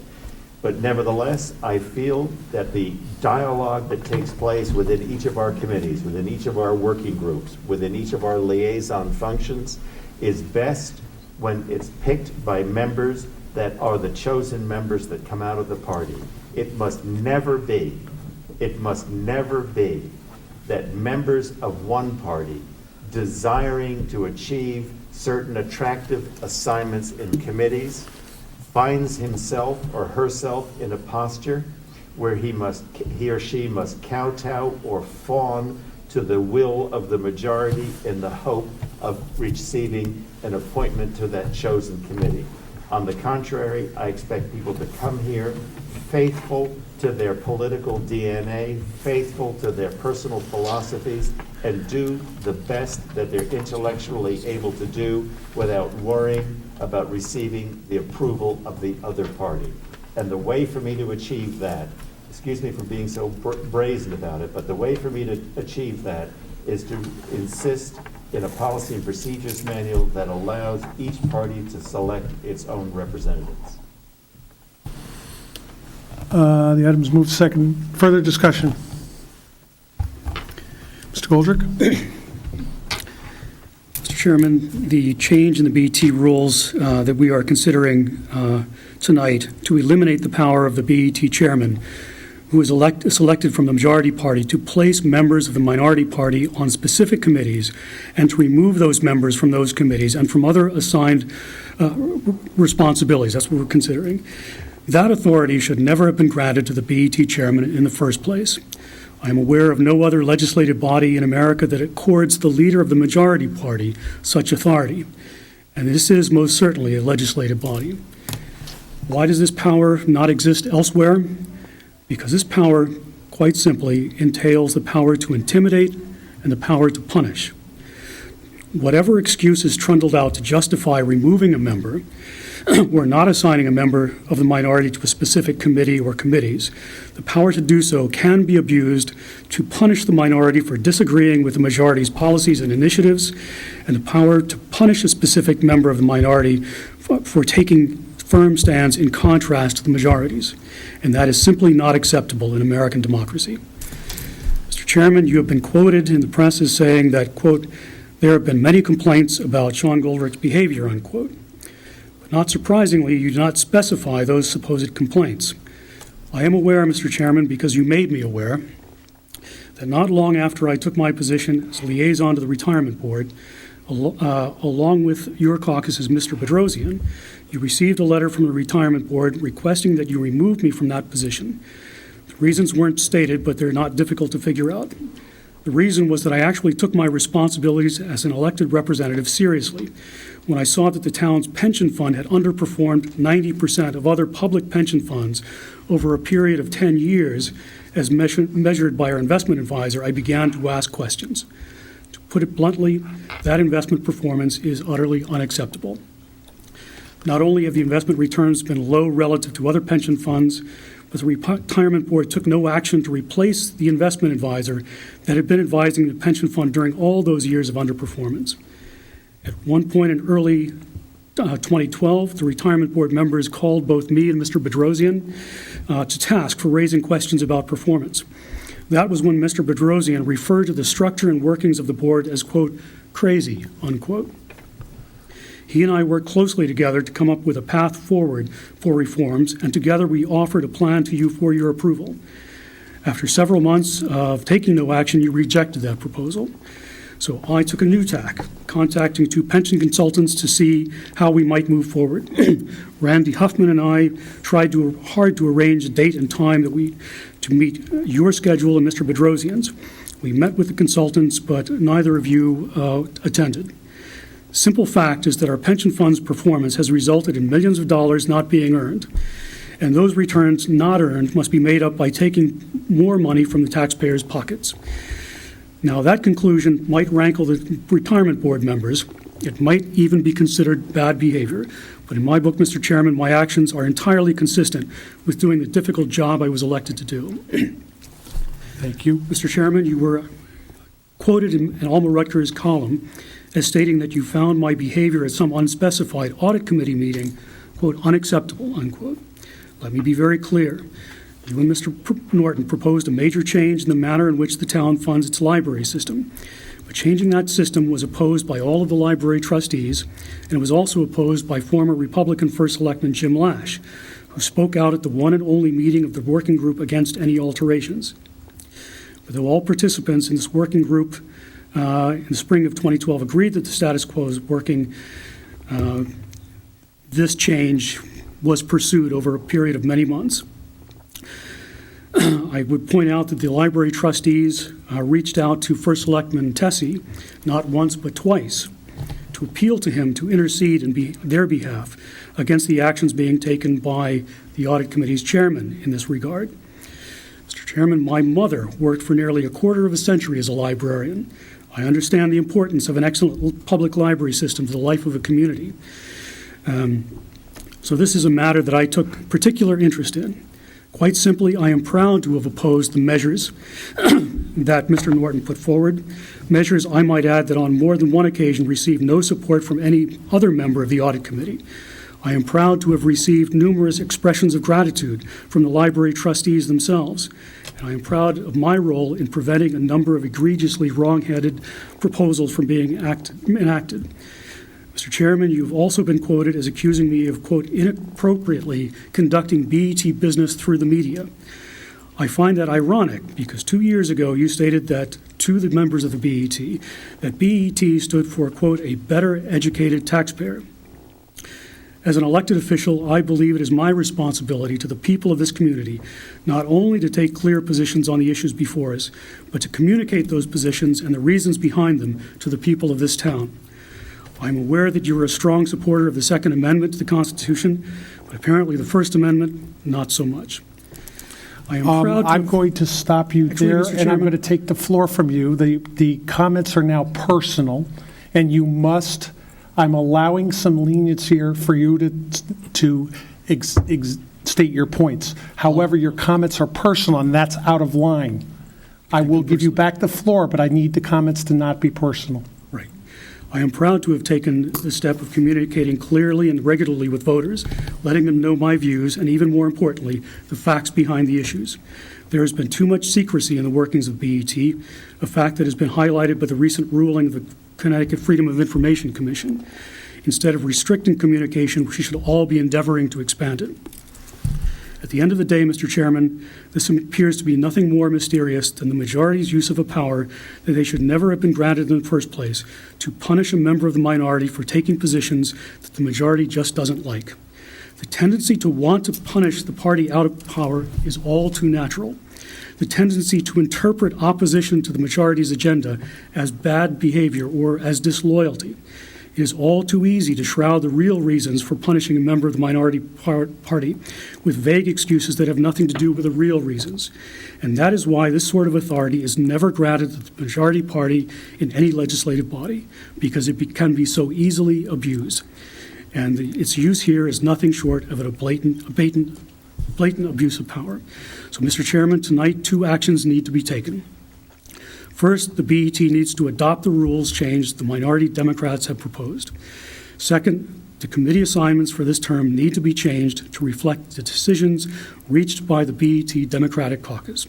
Changing the rule but leaving in place for the next 2 years the injustice entailed in the committee assignments is unacceptable. This is about democracy and justice. There is a right outcome on democracy and respect for minority rights, and there is a wrong outcome, which would be to continue the status quo. The decision is stark. Thank you for your time. Thank you.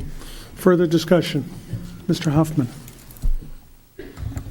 I think there's another element to this process that we should be taking into account, and that is that as we work together in the caucus and look at the committee responsibilities, the capabilities and experience of our members, we are in, I believe, a much more full and better position to assess who would best serve on the various committees than to leave it to the process that currently has been used, and I would therefore fully support this amendment. Thank you. Further discussion? Need a pen? Normal fashion, I wouldn't respond to this, but I think there's and I give Mr. Raymer a lot of credit because this was a question that was brought up 2 years ago on this particular item. So let's break this down into a couple items. So we have comments in the paper and we have suggestions of things that I've done. I've also been accused of illegal meetings and never been substantiated or retracted. I have not seen responses to emails. I have had formal complaints. I did reach out during the last term, I think very, very aggressively to try to get certain committees to perform a little bit better. There was some issues going on. With all that said, I think our customers in the town know there's two sides to every story. There has nothing been done retribution, but let me just give you a little point. In the past, we've had this before where there was a caucus, minority caucus. The decisions were made on behalf of the chair. It was Alice Melly back when, because there seemed to be, I wasn't there, but there seemed to be a debate on who was going to be on the budget committee. I can't remember if it was Mr. Simon, Mr. Krummick. But with that said, a very similar thing happened, and as Peter Tessie always says, what sometimes happens always happens again. The caucus for the minority party this year didn't exist until noontime Saturday before our organizational meeting. I got an email from you, Mr. Goldrick, and I responded as nicely. You didn't respond to that email, another one. But I responded, please send me your information. Did everything I possibly could. I think I worked, and I think any BET chair would work within our current rules to, I'll use the term liaison. And I have a question here. There's a question of remove. But let's just put this in proper perspective. So we have our interdepartmental heads. We have our external entities, our customers of the town. And they judge this board on its performance. So, as in with any legislative body, there's a chair, some type of chair, the moderator, the RTM. In this particular case, what we want to do is change that chair to where if Mr. Brady comes to me as a liaison and he says, look, we're not making progress with this committee. I've got some problems here. I've got accusation about employee performances in a public fashion taking place, and I have other issues there to the point where I had to contact the town attorney for advice on that. My position under the current rule would be, let me see what I can do, and I'm accountable to you for that. And as you know, I am accountable to you because 3 of you didn't support me when you had no other committee assignment, no other chair to vote for. But in this case, let's take it to its put it in its perspective. I can't help you with that. Go see Bill. He's the minority caucus leader. Okay? That's not how it works. We talk about no other legislative body. Well, Greenwich has a very unique government. We all happen to love it. Okay? But we also have the minority party gets 50% of the assignments. It's 50% of everything other than our tie-breaking vote. We have an equal balance of power on the board.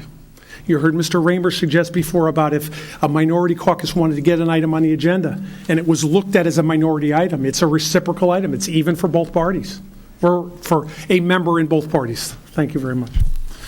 So this BET system that we have, although I'm back at least 50 years we've had it to this sort of this format. I haven't gone back further than that. Leads to someone having to make decisions. There's no doubt about that. It leads to, and as I've said all along, this is a political issue, and we are the finance board, and I understand that this is being driven elsewhere. But as I've always said, we look to, and this goes to our agendas, what we have coming up. We have other assignments coming up this term. I suspect there'll be a building committee coming up. We'll need a member to serve on that. I believe we'll have another special project item. We'll finish up some special project items. That's all taken into consideration. So I don't see any reason for change, but I would say this. I could speak for myself. I've offered to put the BET up for real elections, staggered terms, okay? Majority split as per Connecticut General Statutes, which would be 8-4. I've never seen support on that. If we're crying democracy, if we're crying about what other legislative bodies do, let's do it. But I don't have that commitment coming from the minority caucus, okay? And therefore, in this particular case, I would say the committee assignments, liaison assignments were made, and I made no commitment to anyone. I reached out as many people as I could. I had people with schedule conflicts, normal, different items. I kept into consideration for sort of, I'll use a football term, the ball in play, certain building committee assignments and certain liaison assignments and what have you. And I think that's really where we are. So I think when we talk about this bad form of Greenwich government, I think we need to respect the voters in this community. And I think we should do it right now. I think we should do a BET reform, and let's have staggered elections and real elections. Let the parties nominate up to 8 people for each side of the equation, each political party, and let's go for that. If not, in this particular case, and I want to thank Mr. Raymer for saying that he brought this up. I've heard Congress doesn't do this. Well, Congress has majority rule committees. So one of the other options that I had thought of doing for tonight is putting up a rule change, and let's make our committees 5 people, 3-2 split. Let's represent the voters. Or let's make the committees maximum 3-1. Okay? I certainly have as much prerogative to make an amendment as Mr. Raymer, Mr. Holdrick, anybody on the board. But why didn't we put that on the table? And the reason that wasn't put on the table is because there needs to be a certain respect until we can really find the true alternative, which I don't think this is it. We should honor the current system that we have. And the system has worked well for the town up until we've had a couple glitches. I would say in 12 years, 13 years, we've had a couple glitches. I understand that that's going to happen. So that's just my take on this. So I would say, this item, I understand it, and I do respect that we've had it for a couple years, and we'll probably have it going forward. But, okay, further discussion. Actually, Mr. Goldrick, you brought up the instance when several years ago the BET Democratic Caucus was split on assignments, and the Republican chairman made that decision. Well, that avenue should not have been there to begin with. The Democrats should have, and perhaps that avenue being there motivated some individuals to keep that split intact. The fact is that we are adults. We have lots of disagreements amongst ourselves. We have disputes, but we figure things out on our own as a caucus because we're not children who need to be led by the other party. And I would just, another point in terms of the charter change, in terms of uneven representation, and you're free to make that choice. But that's different from what we're talking about here. You're talking about a structure of government as opposed to the use of a particular power to intimidate the other side. And that is how it's being used in this instance. So we're talking about apples and oranges. And again, as you pointed out, this has never been used before, very, very rarely. The instances you mentioned, I think we have very valid disagreements on that. And I would, the instance you mentioned in terms of a town employee, I believe that I was correct in my position on that matter. And that's something which should be hammered out in public or in committees as a matter of a free exchange of ideas, and should not be used as a pretext to punish someone and take away the responsibilities to which they were entitled as an elected official. And that's very ominous and very troubling. And on that particular incident, when you were asked to meet and go over this issue to see if we'd work on it, and you chose not to, that, again, just another example. Nobody's suggesting any children here. The issue is our current rules have served this body for north of 50 years, And I think if we want to make some, I don't consider it apples and oranges. I think we're at the point where this board is very competitive. I can't speak for your caucus, but I ran against 9 people for my seat on this board. Okay? I ran against 9 people for my seat on this board. How many did you run against? So, further discussion.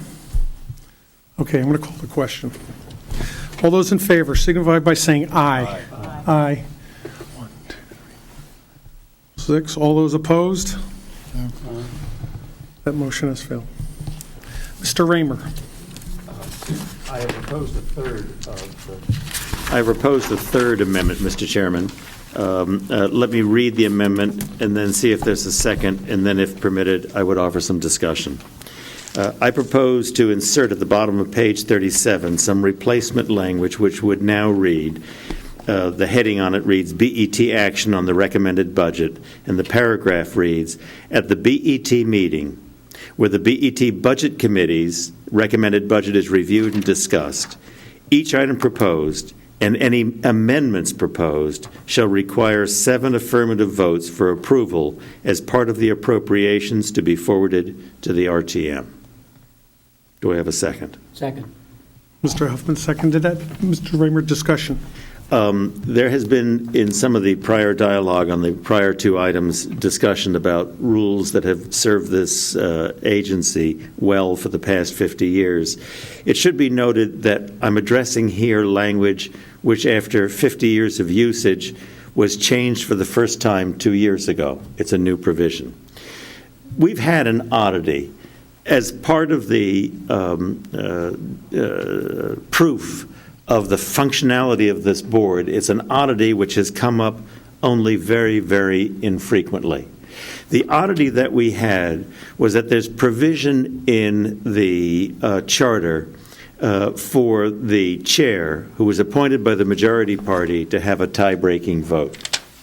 The charter regarding appropriations is very clear. I've quoted it here in the paperwork in front of you, but it's also on your iPad in the charter. It's section 22C.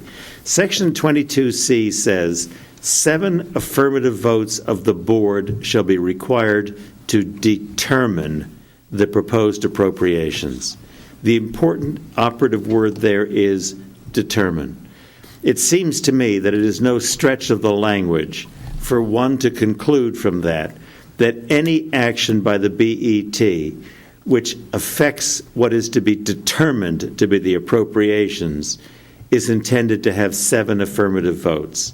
And so in a hypothetical where a large appropriation is proposed by the first selectman as part of the budget, and where it's passed through the Budget Committee by a 2-2 vote, meaning it's unchanged as it comes to the full BET, a motion that's before the body to take that substantial appropriation and to reduce it to 0 or to some very small number, or to condition it upon some very substantive condition.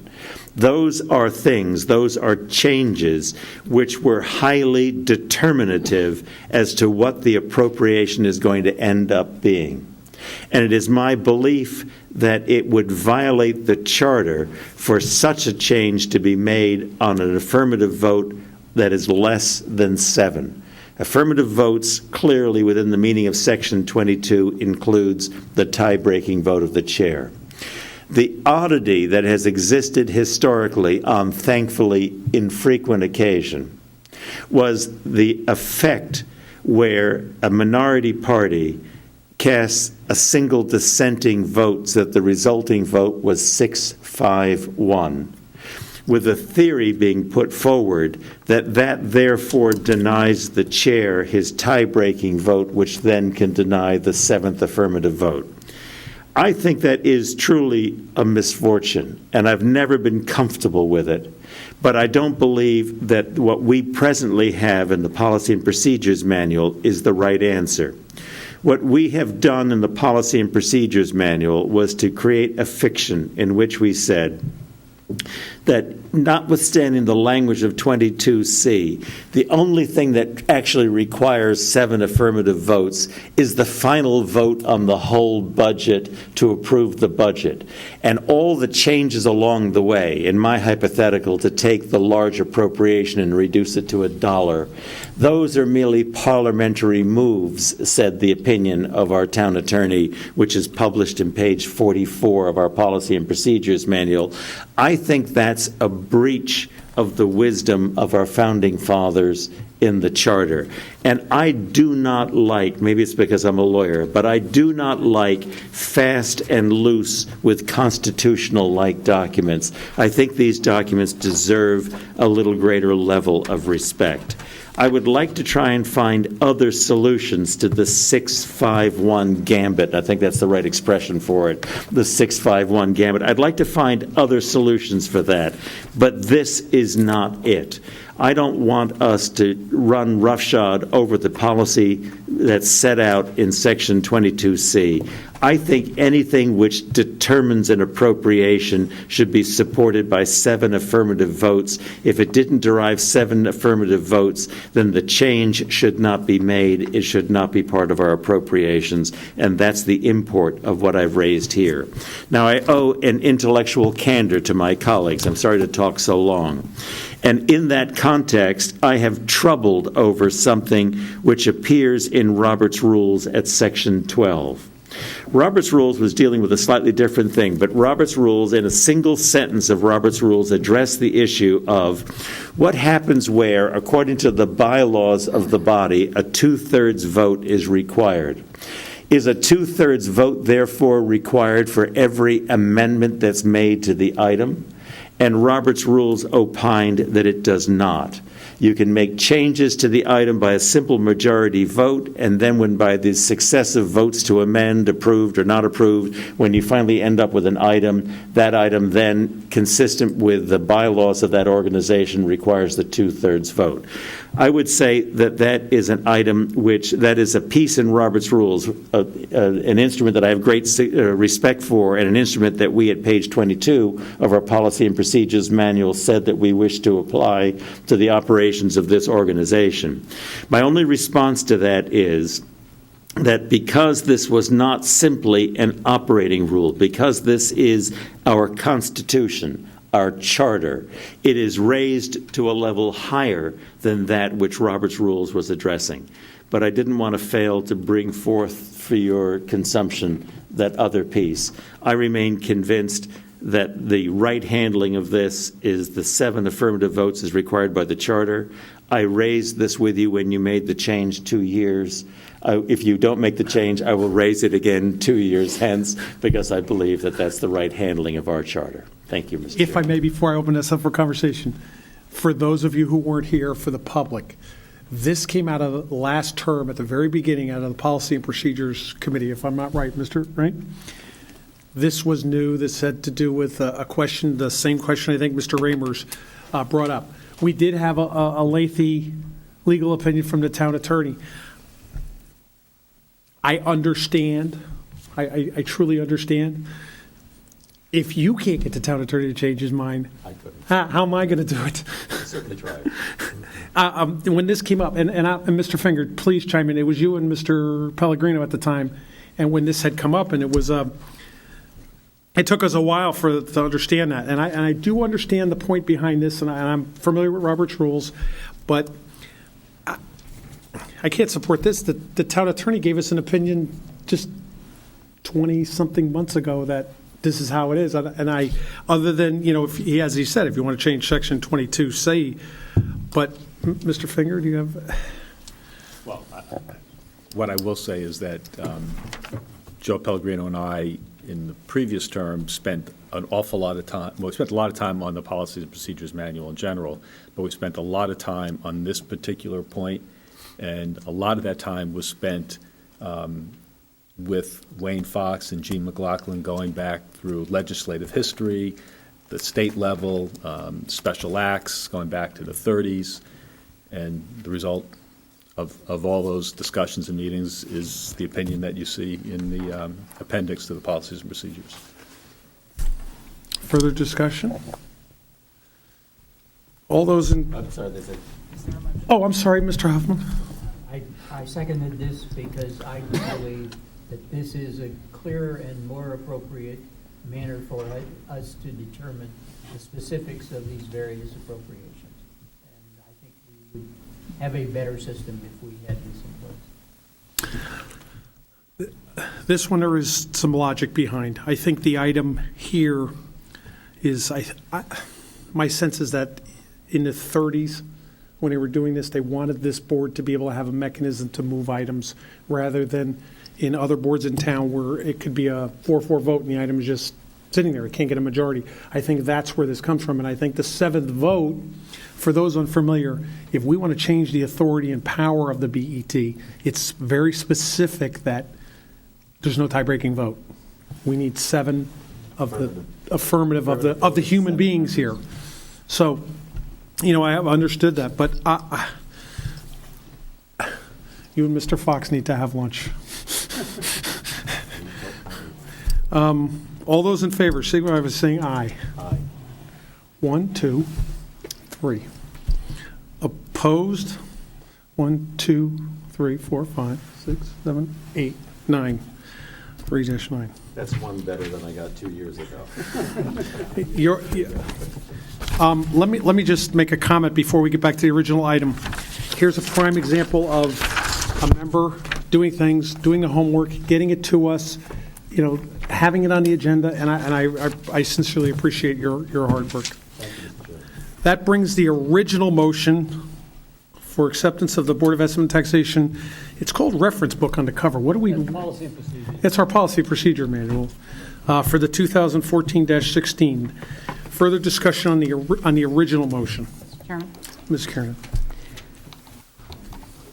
Clearly, there's a lot of strongly held views on both sides of these issues tonight. I want to clarify that I feel very strongly about the first 2 amendments that were raised and the reasonableness and I think the fairness that they represent. And I feel strongly about other differences we currently have in this manual that include, in particular, the debt policy, which we debated and voted on in a split vote in September. However, I think a vote on the manual is a separate question. I believe that a yes vote on the manual does not negate or nullify concerns that we all have or strongly held views that we all have on these issues.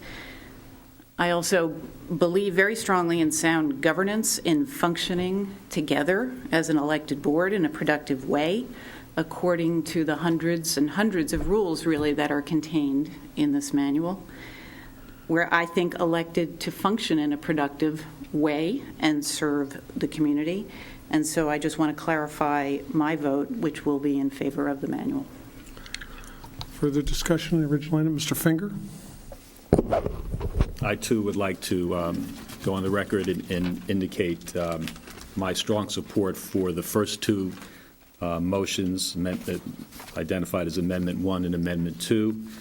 I feel very strongly, as I think everybody understands from my comments on the first one, it just makes no sense. And for fairness and transparency, I feel that the second one also deserved to be passed. I do find it unfortunate, however, that in Amendment 2, the second motion, that one of the comments in support of that motion was unfortunate in making it a personal attack and personalizing the motion, which I believe diminished the very clear reasoning that Mr. Raymer stated for his support for that motion. I think Mr. Raymer very clearly indicated why it made good governance sense to make the amendment. He talked about it being not political, not about any one individual. And again, I just reiterate, it's unfortunate that it might be viewed as being a personal, a motion that was meant for an individual. That was not, clearly not the intention of Mr. Raymer, as he stated. So again, I supported and do feel strongly about the first 2 motions. I am disappointed that they did not pass. However, in order to properly function as a board, you need good board governance And with those reservations and the others that Mary Lee mentioned, I too will vote yes for the policies manual. Thank you very much. Further, Mr. Huffman, sorry, let me write this down. Mr. Huffman and then Mr. Raymer. I regret that things have turned out the way they have on some of these issues. We have, I think, made strong arguments for upgrading and improving this policy manual. One of the areas that we have not discussed again this evening brings back the debt policy issue. As most of you know, I've taken strong positions on the debt policy in the past, and those have not been incorporated in the debt policy. I also strongly supported these amendments that we've had before us, and accordingly, I will vote against the adoption of the manual. Mr. Raymer, Mr. Goldrick is next. Some decisions are not easy. It was surprisingly difficult for me to make the decision that's upcoming. On the one hand, I value the ability of this board to work as a board. I have enormous personal respect for the other members of this board. And governance, the ability of a board to come together despite our differences, is extremely important. I discussed this issue at some length with both Mr. Finger and Ms. Kiernan. I view these people as having great brains and, as far as I'm concerned, future leaders in this town. And yet, nevertheless, I found myself compelled to come to a different decision than they. At some point, when a policy and procedures manual, which in this case means fundamentally a bylaws of an organization, when it contains elements which are basic to its operation and fundamentally unfair, I think I have a responsibility to then step back and decline to support the policy procedures manual itself. And so I will vote in that way because of the outcome, at least of the first two amendments that I had offered, plus the debt policy. I will do it without diminishing my regard and respect for the members of this organization or my aspiration to continue to work in concert with them. But I don't feel that I can intellectually support something which I feel suffers the fundamental flaws that we've framed in debate this evening. And for that reason, I will vote against the approval of this policy and procedures manual. Mr. Goldrick? Mr. Chairman, it's difficult to see this matter as anything other than personal because it was targeted at me. But my colleagues are correct, and Mr. Marzullo is correct in the comments that he's made in the past, that these actions were meant as more than simply an action against one individual. They were meant to send a message, a cautionary message, to my current colleagues and to all other Democrats who might run for the BET, that they better not get out of line. They better not protest too much or take too strong a stand on any particular issue that is important to the majority, because this is what's going to happen to them. So I think I'm going to vote against this manual because however this has worked in the last 50 years, it's now broken down. It doesn't work going forward, and we are in a very different era going forward, so I will vote no. Thank you, Mr. Blankley. Mr. Chairman, this is the first time I've spoken on any issue with any substance. I have to say that it seemed to me the first two amendments, anyway, which I support, I did not support the third. The first two are just such straightforward and fair elements about how we ought to be conducting business. I am frankly dumbfounded that they did not pass. I would certainly hope in the future they'll be brought forward and that discussion amongst us between the two caucuses can result in some resolution. I'm compelled, therefore, I will be compelled to vote no to the approval of the entire manual. Thank you very, very much. Further discussion? Okay. So I'm going to call for the vote on the original item. So all those in favor of, this is our original motion. All those in favor signify by saying aye. Let's do hands. All those in favor of approving as presented? 1, 2, 3, 4, 5, 6, 7, 8 in favor. Opposed? 1, 2, 3, 4. 8 for, no abstentions. Thank you. Moves us to the next item. I just want to be very clear on the manual. This manual, except for the revisions, was passed last year unanimously by that board. I know we have 3 new members. I just like the record to show that we've had that change. Okay, moving on. The next item, we have 2 committee reports on the next 2 items. I'm going to go with investment on the first investment, and then I'll call on law next. Is that okay, Mr. Raymer, on both of them? Yes, very logical. Mr. Drake? The matter is the approval of a proposed investment by the Retirement Board of up to $13 million in the Senior Loan Fund of Loomis Sales as an amendment to the existing agreement with Loomis Sales. Thank you. The item you can see in your agenda. The Investment Advisory Committee considered this proposed investment in the Loomis Sales Senior Loan Fund, and our discussion benefited from the presence of John Chadwick, Chairman of the Retirement Board. This fund invests in a professionally managed pool of senior bank loans. Typically, these loans are secured senior loans with rates that float and reset every 3 months. This class of debt typically yields between 4 and 5% currently, which is more than other classes of debt, such as T-bills, where the rates are below 0.5%. Should rates rise, as many expect, short maturity bank loans like these won't drop in price as a longer-term bond would. Loomis Sales is a large asset manager with whom our retirement system has had a relationship since 2003, and this seems like a safe but higher yielding investment within the fund's fixed income or bond debt allocation. So our committee voted unanimously to approve the recommendation of the Retirement Board to make an initial $13 million investment in the Loomis Sales Senior Loan Fund, subject to an acceptable fee structure. We asked Mr. Minarski, who promptly and helpfully obtained for us the fees associated with this investment. They're 47 basis points, so slightly less than 0.5% a year.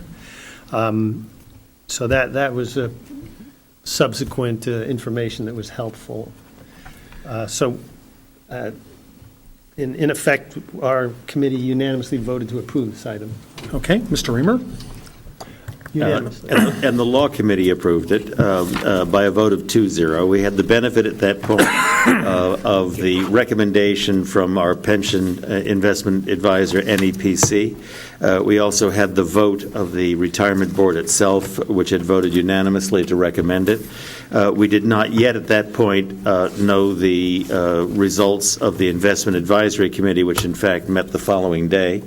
But we found the investment to be in legal order, subject only to the approval from the Investment Advisory Committee, which, is, as you've heard from the committee report, has subsequently been given. At the appropriate time, Mr. Chairman, I'll reflect my own personal view on the investment, but it's not appropriate for me to do that in the context of the Law Committee report. Thank you. Discussion on the item, Mr. Reamer? I have, in times past, voted fairly consistently against the increasing profile of alternative forms of investment. Actually, I will vote in favor of this one, mostly because, unlike most of them, it has the ability, at least on a twice-a-month basis, to cash in and cash out. It's also a fairly broad portfolio of loans. This is not a field of my expertise, but nevertheless, with all due respect to Mr. Drake, I don't think it's appropriate to be referring to this as being, quote, safe. It falls into the category of somewhat higher risk in return for somewhat higher reward. The selection, the fact that 90% of the loans will be secured begs the question of, yes, secured by what, and who are the borrowers and what financial difficulty will they have. These are intended to be borrowers who are somewhat second tier, therefore paying somewhat higher rates of interest on the loans and pledging as security assets that are less than bulletproof. Make no mistake, there is a prudent judgment being made on behalf of the town by smart people, and the judgment that's being made is that the return on investment, particularly on interest-based securities, has been relatively poor, and they're reaching for somewhat higher risk vehicles of investment in return for somewhat higher reward, and you must necessarily understand it on that basis. If you are assuming that this is a nice, safe interest investment, I think you're misunderstanding the nature of the investment.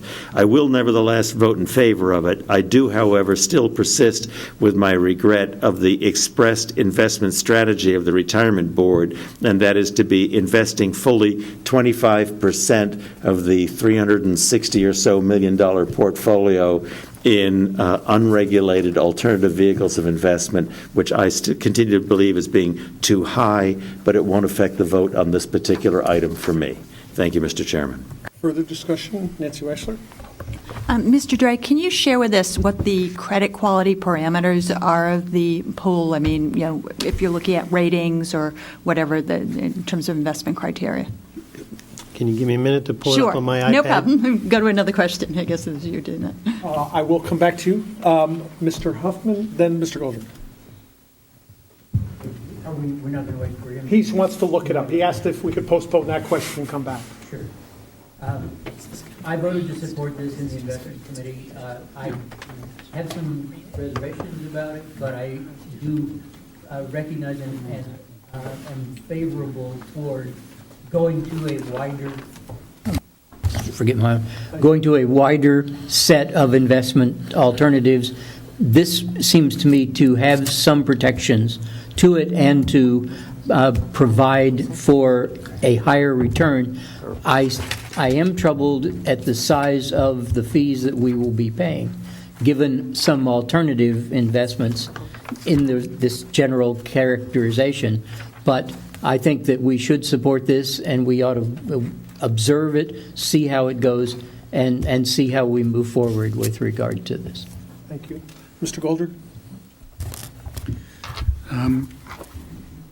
Yes, I would take issue with a characterization of this as a safe investment, because if you look at the last few years of performance, in 1 year they lost over a quarter of its value.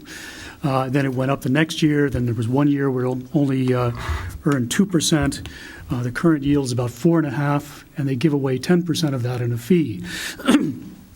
I am increasingly troubled about how the portfolio is being managed. Excuse me. We passed a charter change to eliminate the insurance law. How would you call it? Regulation of the portfolio. And the reason for that, one is to eliminate lots of confusion, but the other one was to also eliminate what had been used to keep the fixed income or non-equities portion of the portfolio up to 40%. That was reduced to 25%, and now it's before the RTM to eliminate the insurance law entirely. And yet the Retirement Board appears to have no interest in changing that 40% figure. We see an increasing number of what I consider somewhat odd investments, like leveraged investment in bank loans of less than highest quality. And I just am troubled by how they're proceeding. And also they're talking to the RTM about the need for income, and yet their objective is also to lock up a quarter of the portfolio in private investment vehicles, which make it significantly more illiquid than the rest of it. So I have stated in the past that it's difficult to look at one investment at a time in isolation, but I am increasingly troubled by how that fund is being managed, and I'm going to vote no on this. Okay, thank you. Back to Ms. Weissler's question. To respond to Ms. Weissler's inquiry, when I regard slide 21 of the presentation by Loomis Sales that they made, they give percentages of credit quality by ratings, bond ratings.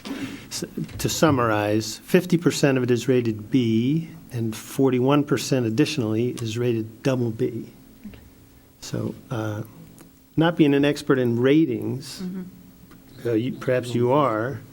You want to comment on what that signifies? Or Mr. Norton? I guess, Below investment grade. yeah, I mean, all of it's below investment grade, and I guess the question is, could they invest in triple Cs? You know, is that their current portfolio, or were they allowed to invest? I mean, I will support it because I think if you're looking at fixed income, it's better to be in a floating rate structure than it would be to take duration risk at this point. But on the other hand, I'm mindful of sort of how much risk are we taking for the return, you know, of basically netting 4%. Mr. Chairman, I voted for this investment, but not without having some of the comments expressed by colleagues already, by Mr. Hoffman and Mr. Goldrick. But I think, on the whole, I am for it because for this portion of the portfolio, TIPS and other low-yielding instruments are being replaced by this investment. So the acceptance of some greater degree of risk, and I think that slightly below investment grade level is acceptable in return for higher return. Second of all, from past corporate experience, I know this particular house, Loomis Sales, and I note that we have other instruments which are being managed by them, and I think that is a good thing. I have confidence in Loomis, in other words. So on those two bases, I will be voting for the investment.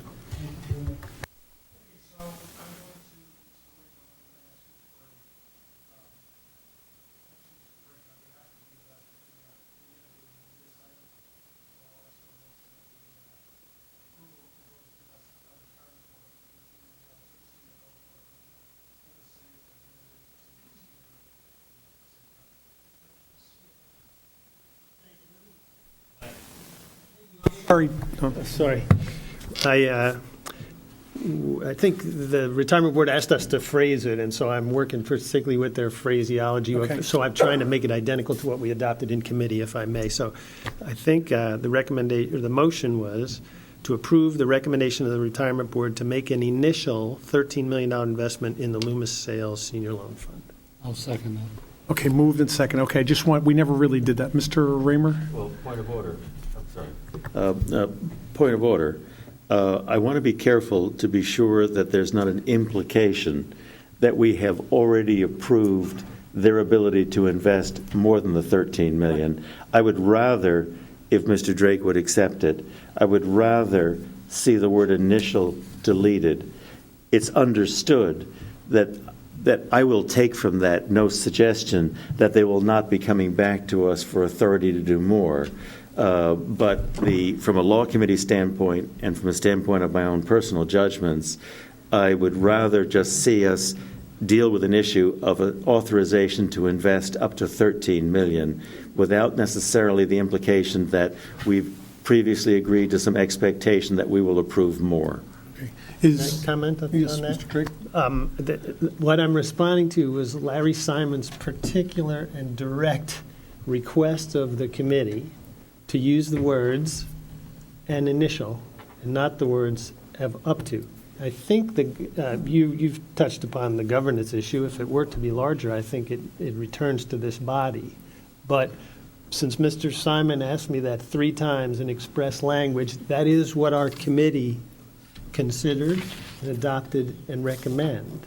So just by way of providing the background to the words "and initial." Okay, so here's a specific where we didn't get a resolution from the retirement board before us tonight. So here it goes back to your agenda. So Mr. Chairman. I'll entertain a motion to postpone the item till our next meeting. I mean, whatever the pleasure of the body is. I think the gentleman has the ability to make the motion he wants to make. If that motion is made and seconded, I will make a motion to amend to delete the word initial, which that amendment may pass or it may not pass. But I think if you wish, we can handle it in that way.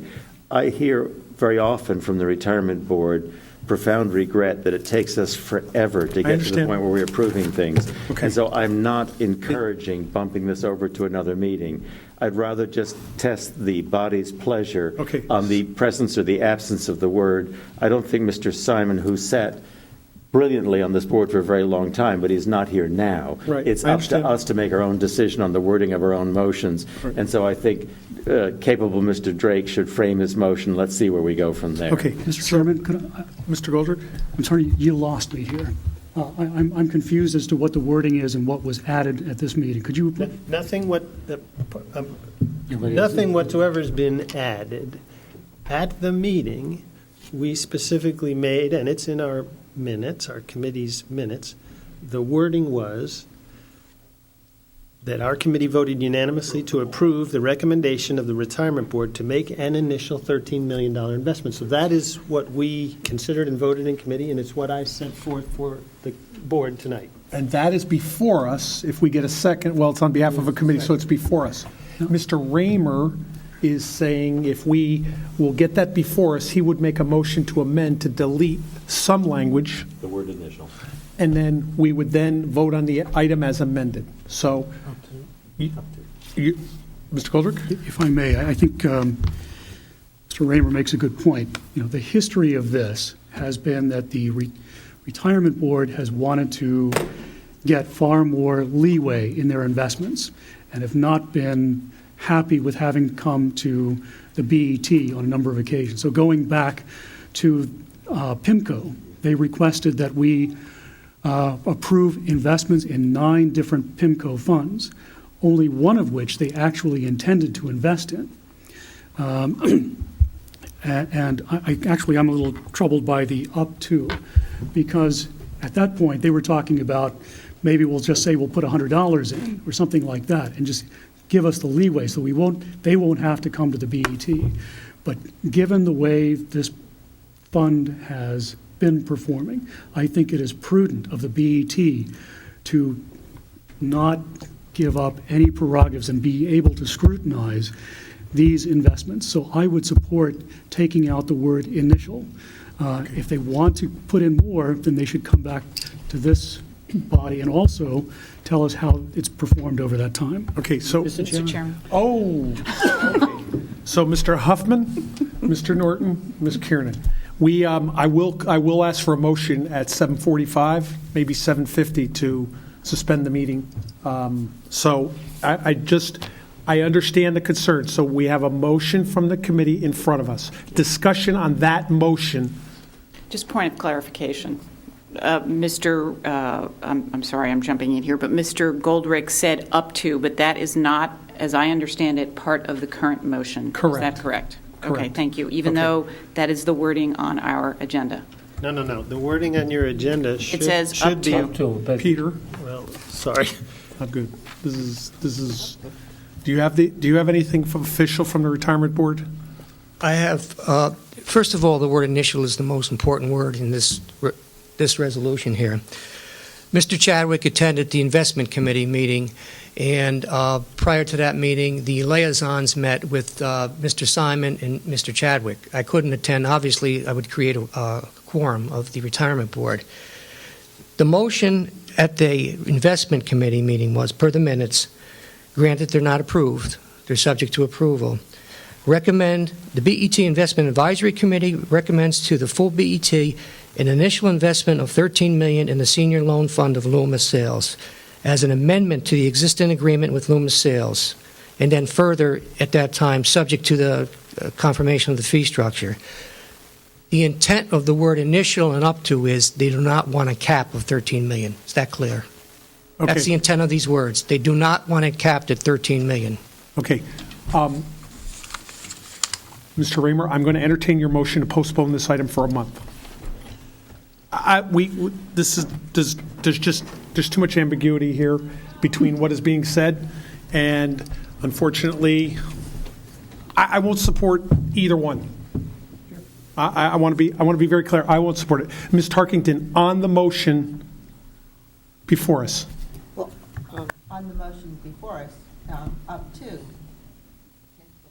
it seems to me that, as a compromise, that there is a balance here, at least to, accelerate the investment, which that, the retirement board wants to make, that we consider Mr. Raymer's motion, because at least... Ms. Tarkington, Mr. Raymer does not have a motion in front of us. But at least it would permit the retirement board to make that $13 million investment prior to our next meeting. So I think there is an advantage to perhaps Mr. Drake himself making a change with... Turn your microphone that perhaps at next month's meeting, he could add the additional, at least it provides the opportunity for the retirement board to make that additional $13 million investment. And I would, with due respect, Okay, it's thank you another very much. alternative. Okay, if there's no further items on this, Mr. Raymer, I'm at the mercy of the chair. I mean, I will do whatever the chair wishes. Right. If you'll indulge me, I do feel that we do allow too much time to slip through. And I feel that it might be that we help the retirement board if we at least adopted the more gentle language. And then if we wanted to reconsider something, we could do so. Plainly, from the remarks of Mr. Minarski, they do wish the implication in our approval that we're approving the concept, at least the feeling that we will be approving more investments. And I don't know that I'm there. Right. And so I'm going to, if the chair will indulge me, and I don't mean to be affronting to the chair, I'm going to propose an amendment to the motion before us to have it read exactly as it reads on our agenda. That will, if passed, that would make it possible for them to go forward with an up to $13 million investment. If they have other fish to fry with us, they can fry them at the next meeting, but at least I've given them a green light on the $13 million, and I have not contributed to their agonizing slowness. Okay, do I have a second on your motion? Second. Seconded by Mr. Finger. Mr. Chairman, what is the motion again? Is it to eliminate initial? I don't understand. It's to change an initial Excuse me, up to... Excuse me. Sorry. $13 million. Okay. All right, fine. We have a motion from a committee. We have a motion to amend that's been seconded to use the exact language from your call on the second bullet. We need a vote on the amendment. Okay? All those in favor of that amendment, please signify by saying aye. Aye. Aye. Opposed? Abstaining? Okay. So now the amendment is before us. All those in favor? No, the amended motion. The amended motion, I'm sorry, is before us. Discussion. All those in favor? Aye. Opposed? Abstaining? We have one item left, ladies and gentlemen. I can postpone it, or it's up to you. Let's try it because it would. Let's try it. I will call on the Investment Committee first, and then followed by the Budget Committee. Yes, let's get a motion on behalf of the Budget Committee. Please make the motion on the item, yes, as it's on the call. Mr. Chairman, I'd like to make a motion that we approve the retirement system actuarial evaluation as of July 1st, 2013, which also includes the assumed investment return assumption of 7.24%. That's moved on behalf of the Budget Committee. It does not require a second. Committee reports budget, and then I'll go with investment. 7.25, I'm sorry. Budget Committee took this up. Mr. Minersky presented the item. We had support from John Chadwick, Larry Simon, Mike Waitzik from District 11. Sure. Reviewed all the information on that. Annual required contribution is forecasted to be a little over $22 million based on a assumed investment rate of return of 7.25%. The committee voted 4-0-0 to accept the report of the Retirement Board and reduce the assumed investment rate of return for the next fiscal year to 7.25%. Investment Committee, Mr. Drake? The Investment Committee examined this matter, and the valuation is based, as was said, on a rate of 7.25. This rate is important, and it factors into the calculation of the annual contribution. With about 36% of the assets in the fund in bonds and debt, today's low interest rates bring the expected returns down. So ultimately, our valuation should be based on actual returns, which we can achieve going forward. Lower rates are more conservative and more careful, and the taxpayer and the pensioner can have more confidence that they can be achieved. But they do lead to higher contributions. So our committee considered a motion to recommend the report as written with the assumed rate of 7.25, and the vote on this matter was 2-2, with Mr. Blankley and Mr. Huffman voting no. Okay, discussion on the item. Mr. Huffman, Mr. Blankley. Well, I'm just calling in order. Okay. To explain, my objection was not to the body of the report. It was to the recommendation to drop from 7.5% to 7.25%. I think that both trying to look backwards and better look forward, I believe that it is appropriate for us to stay with the 7.5 and reduce the imposition that we place upon our current taxpayers with regard to the future of this fund.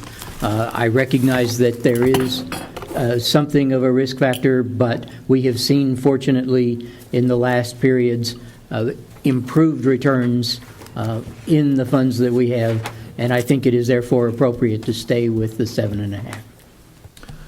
Thank you very much. Mr. Blankley? Mr. Chairman, ever since I came to America 30 years ago, I have thought that this is a most wonderful place with wonderful, optimistic outlooks. There have been some incredible ups and downs over the past 30 years, but in my estimation, the economic and investment outlook over the next few years is positive. I've heard some views which express it as extremely positive. Furthermore, the current posture of the retirement fund is to move more towards equities and to take greater advantage of what I perceive to be a good investment climate. And on that basis, I see no reason for reducing the interest rate from 7.5. Thank you.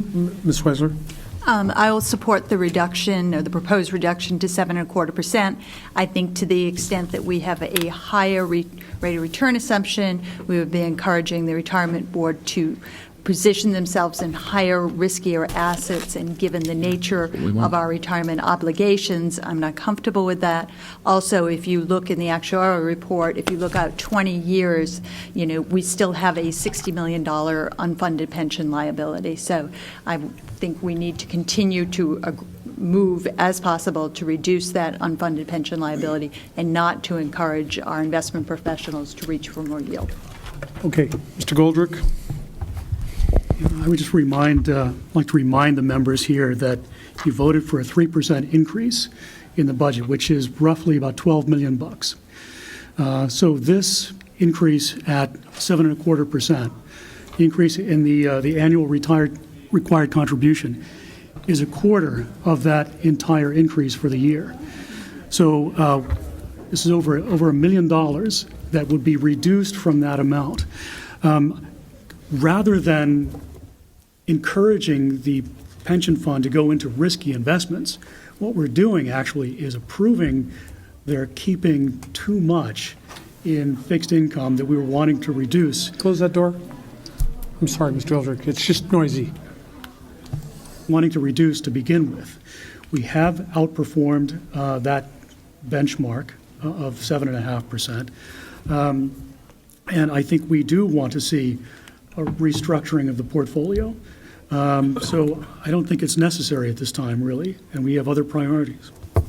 Real quick, I had no other names, so I'm going to go last. I'm going to tell you a little quick caucus story. I just won lottery. I won $500,000. I give it to Mr. Huffman to invest. Mr. Huffman says, your $500,000 will generate you $300,000 a year without ever touching the principal. Okay? One of the things that our pension fund has not delineated, and it's not done. But let me explain this. This is very important. If you look at the projections, the underfunded liability does not go away in 22 years, as we were told back when. The unfunded liability, we're constantly have that contribution above the normal. The normal's the contractual obligations we have to the pension. So here's what we're not looking at, and here's what we have not done.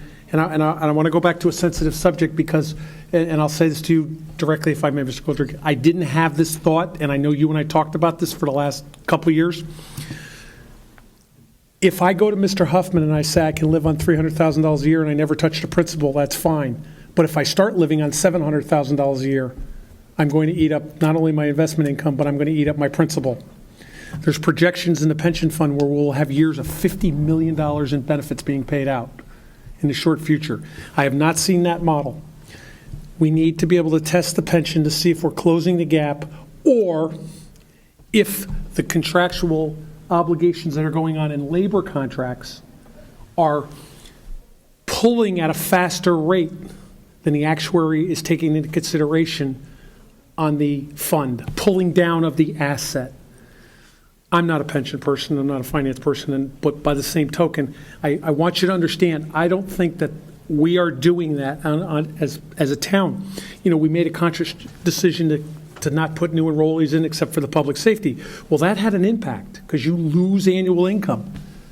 But you didn't change the high count on the retirees or the potential retirees. Therefore, I look at this and I say to myself, okay, maybe 7.5 isn't enough of a return. Maybe we need 9 or 10. I don't know what the number is. But I can tell you that I have never been a fan of this going from 8 to 7.75, 7.5, 7.25, and moving our way down. Last year's performance was in excess of what we're talking about. We had years where we didn't have that performance. But I think in the long run, just from a purely macro point of view, I don't think we've ever had a 10-year run where it's been less than 7.5, smoothed out over any 10-year period. Some say the stock market has never had less than an 8% return in any decade from the 20s. I'm not sure if that's true or not, but it's certainly a 401k sales pitch, if you want to go that far.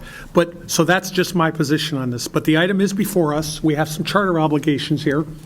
So you're accepting the actuarial report and the assumed rate of return in the same resolution. And that's at 7.25%. And that's at 7.25%. So, Mr. Goldrick, I'd like to really... You wanted to adjourn this. Should we come back to this? Because there were answers to your questions. Oh, I'm sure there are. I'm just putting my thoughts out there because we as a board need to, work on this. This is actually a very important item of our... We'll be done in 3 minutes, I promise. Thank you. Okay, so we're either... He knows better than to believe it. So we're either going to move the item or we're not, and we could postpone minutes. So, sure, it's up. I leave it to the board's prerogative. I'd like to move to postpone this. We already have a motion on the table. We have a motion on the table to accept. So if you would like, I will entertain a motion to postpone the item till our next meeting. Sorry, don't we have to vote down the current motion? No, we won't come back. We can't. It's not noticed. The motion to postpone. Right. Standing. The motion to postpone stands. Okay, all those in favor of the motion. Was it seconded? Was it seconded? Oh, sorry. Sorry. Okay, so the item is back before us. All those in favor? No, I'm sorry, we're voting on the item? The item. The motion, there was no second on the motion to postpone. Okay. Point of clarification, voting to accept and the rate of return. Correct. Includes the 7.25%. Correct. Okay, all those in favor? In favor. Okay, 1, 2, 3, 4, 5, 6, 7, 8. All those opposed? 1, 2, 3, 4. 8-4. The motion carries. Real quick, old business, I have nothing. I'll take a motion for acceptance of the BET regular minutes for December 16th. So, seconded. All those in favor? Aye. Item 12, organizational minutes, January 6th. So moved. Second. All those in favor? Aye. Chairman's report, I will be really quick. I'm working on a concept to completion project. We know we have the fire department meeting next Thursday night. Item The sixth item, Mr. Finger, on the agenda, I have some ideas on that. I would just like to put out there, I think there's no reason in the world that the BET cannot have a position where all of us, any member, can put, items for discussion so they're highlighted so we can, have some kind of advanced knowledge. I'm trying to work within what I think Mr. Raymer and you were trying to do. I will come up with something on that with you and forward that, and maybe we can work on that some other way to have that knowledge there. I understand. I understand something a little different than I did before the meeting. I will also meet with the caucus leader. It was brought up tonight about participation in committees. That's not really my purview. I don't usually make those rules. I leave the committee chairs to make that. But what I would say is there's a balance that needs to be struck, and I will, if Mr. Finger is available, maybe we can grab two other members and sort of come up with a sort of a guideline on that. I know that any new member of the BET has been there, and my point, Mr. Goldrick, to you is your point is I do take it, and I will try to come up with something. Obviously, the balance is not to have committees of 12, but to work within our committee structure, and we'll see if we can come up with something on that. So your point is acknowledged there. Mr. Blankley. Ms. Weisler. Second. All those in favor? We made it.